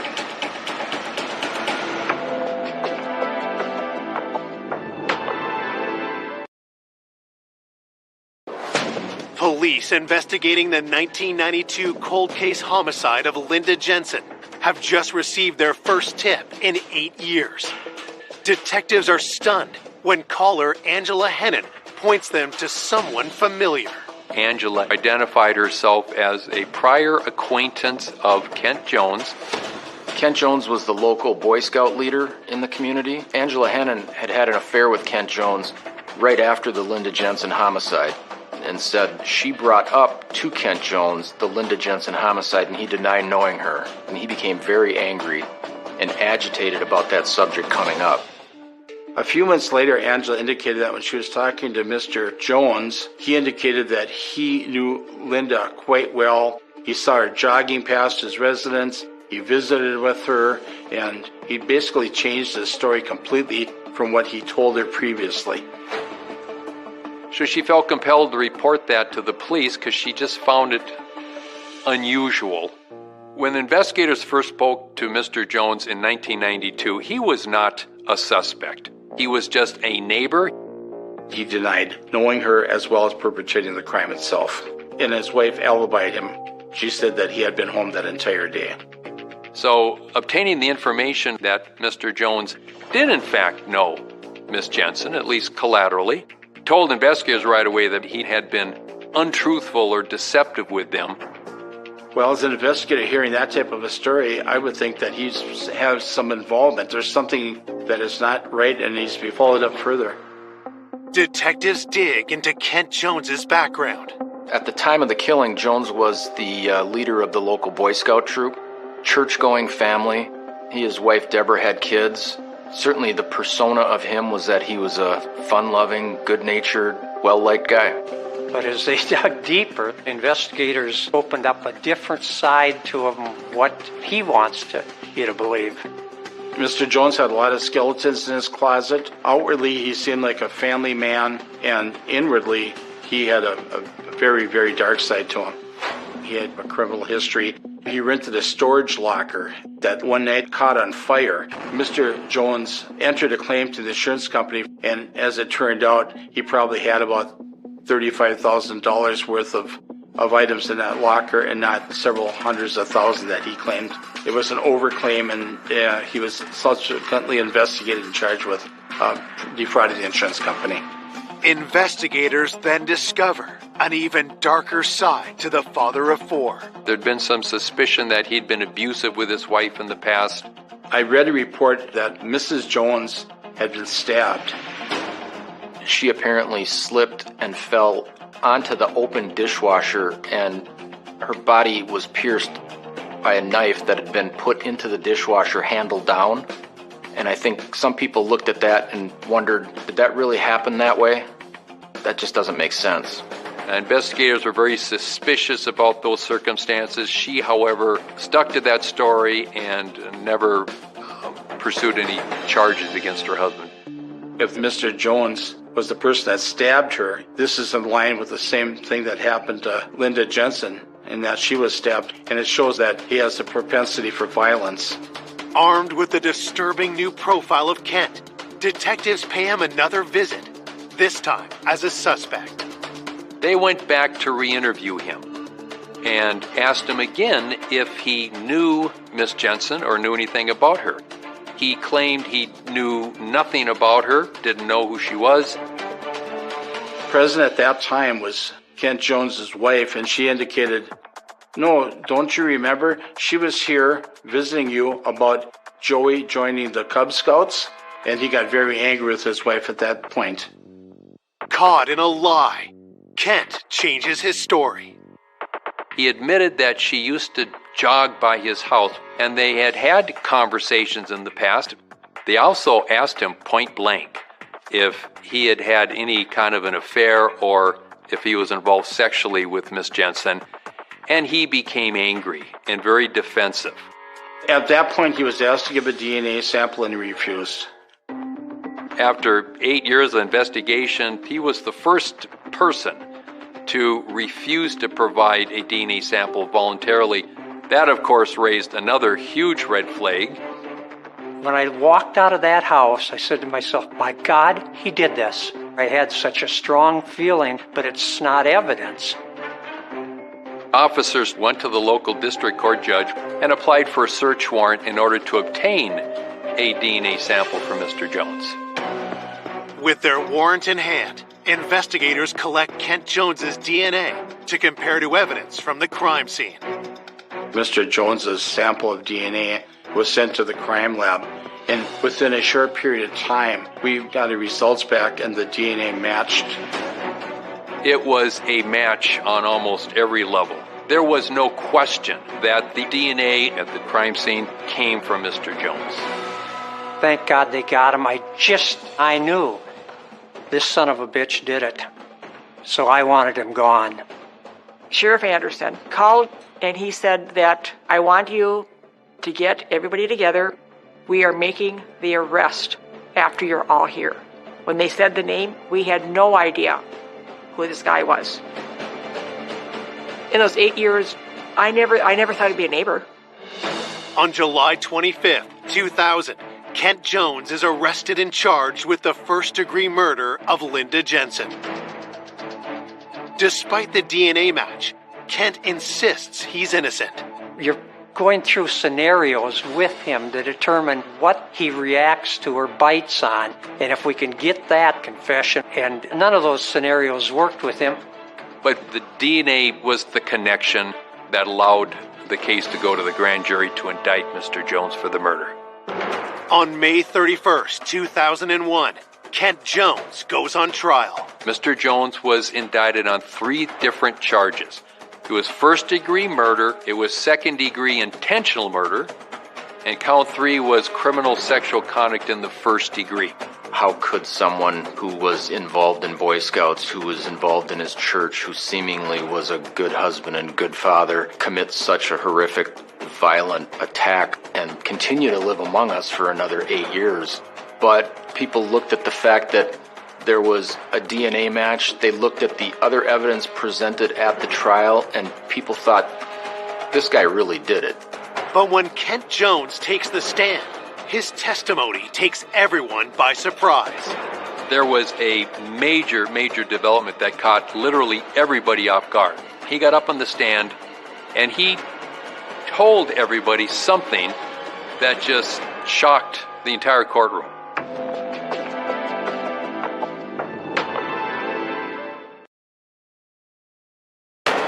Nine years after Linda Jensen was raped and killed, neighbor Kent Jones is on trial for first-degree murder. But when Kent takes the stand, his defense stuns prosecutors. Under oath, in court, in front of the jury, he testified that he had actually been having an affair with Linda Jensen. Mr. Jones's defense was that he was having consensual sex with Linda. And that's why they found the DNA when they did the autopsy on Linda. The family were outraged. You could feel the chill in the courtroom. No way in hell. No way could that happen. He murdered my sister, and he's trying to murder her reputation. And how dare he? And I had to tell the family, I am sorry, but this is Mr. Jones' day in court. The jury can disbelieve it if they want. That's up to them. But there's no way legally I could prevent him from presenting his defense. Each time he changed his story from, I don't know her, to, oh yeah, I knew her because she jogged by my house, to, wait, we did meet once to talk about Boy Scouts, to, we had a consensual affair. It wasn't laughable, it was just sad. The decision rests with the jury. On December 8th, 2001, they return their verdict. They find Kent Jones guilty on all 3 charges, and he is later sentenced to life in prison. I think after all of that, there was a great sense of relief from the family that, you know what, we don't believe this. Thank God the jury didn't believe it either, and this guy is actually going to get what we've been looking for now for years. After he was sentenced and he was taken out of the courtroom, the jurors came up and were giving us hugs. And you know, I'm thinking it's got to be over. But less than 3 years later, Linda's family is dealt a sickening blow. After Mr. Jones's conviction, he did file an appeal that went directly to the Minnesota Supreme Court. Mr. Jones and his attorneys wanted to present evidence of an alternative perpetrator, and the Supreme Court agreed with the defense, overturned the conviction, and result in us having to retry the case a second time. From the time he was arrested, it was like 5-6 years that we've been going through court hearings. How much more does the justice system want this family to go through? Once the Supreme Court's ruling came out, people started to question whether Jones was going to be released. Were they going to now have barriers at a second trial that might lead to a not guilty verdict? In November 2006, Kent Jones stands trial again. On the second trial, out of the blue, he decided he would name Charlie Jensen as the alternative suspect. He still claimed he was having an affair, but this time he testified that he had intercourse with Miss Jensen the morning of the murder. Kent Jones claims that when Charlie arrived home and discovered the affair, he murdered Linda. Everyone knew Mr. Jensen had an absolute ironclad alibi, confirmed and reconfirmed, and I thought Mr. Jensen was going to get up and start making a scene and yell or something, because I could see that look in his face. I could see it boiling up. And to his credit, he held his composure. His lies just kept going farther and farther and farther until left field. And my fear was that it was going to drag on through the court system over and over and over. The prosecution presents their theory of what really happened that day. I believe in his mind, Linda was his fantasy girl. He saw her running on occasion past his house. She had spoken with him about Joey joining the Cub Scouts. This was a crime of obsession. He knew she was home alone with just an infant. For whatever reason, decided to act on his impulse that had probably been building up for months and months. I believe Mr. Jones went over there to visit with her, talk to her, try to induce her into perhaps having sex with him. He probably got rejected, he got furious, and this was his moment, and he took it out on her. I think his rage, his obsession just consumed him. Forced sex on her, strangled her, and eventually killed her. After strangling Linda, Kent stabbed her several times, pinning the comforter to her chest. These are crimes that are committed by people that just lose control of any rational thought, and that's consistent with the horrible injuries that Linda suffered. For the second time in 4 years, a jury convicts Kent Jones of murdering Linda Jensen, and he's again sentenced to life in prison. I was really happy for the Jensen family in particular, especially having to go through a second trial like they did. I could finally take a deep breath and have this heavy iron coat that I didn't know I was carrying, have that fall off of me, that it's over, it's done. Though justice is served, Linda's loved ones have never gotten over her loss. He's not eligible for release until 2030, and I will be there. I will do anything I can to keep this man in jail forever. He should not be able to enjoy life, because he did not allow Linda to enjoy life. There's times that I still want to call her. I miss her every day. I don't have a sister on this earth. And I can still close my eyes and just hear that laugh of hers. That beautiful, carefree laugh, and just loving life. Linda loved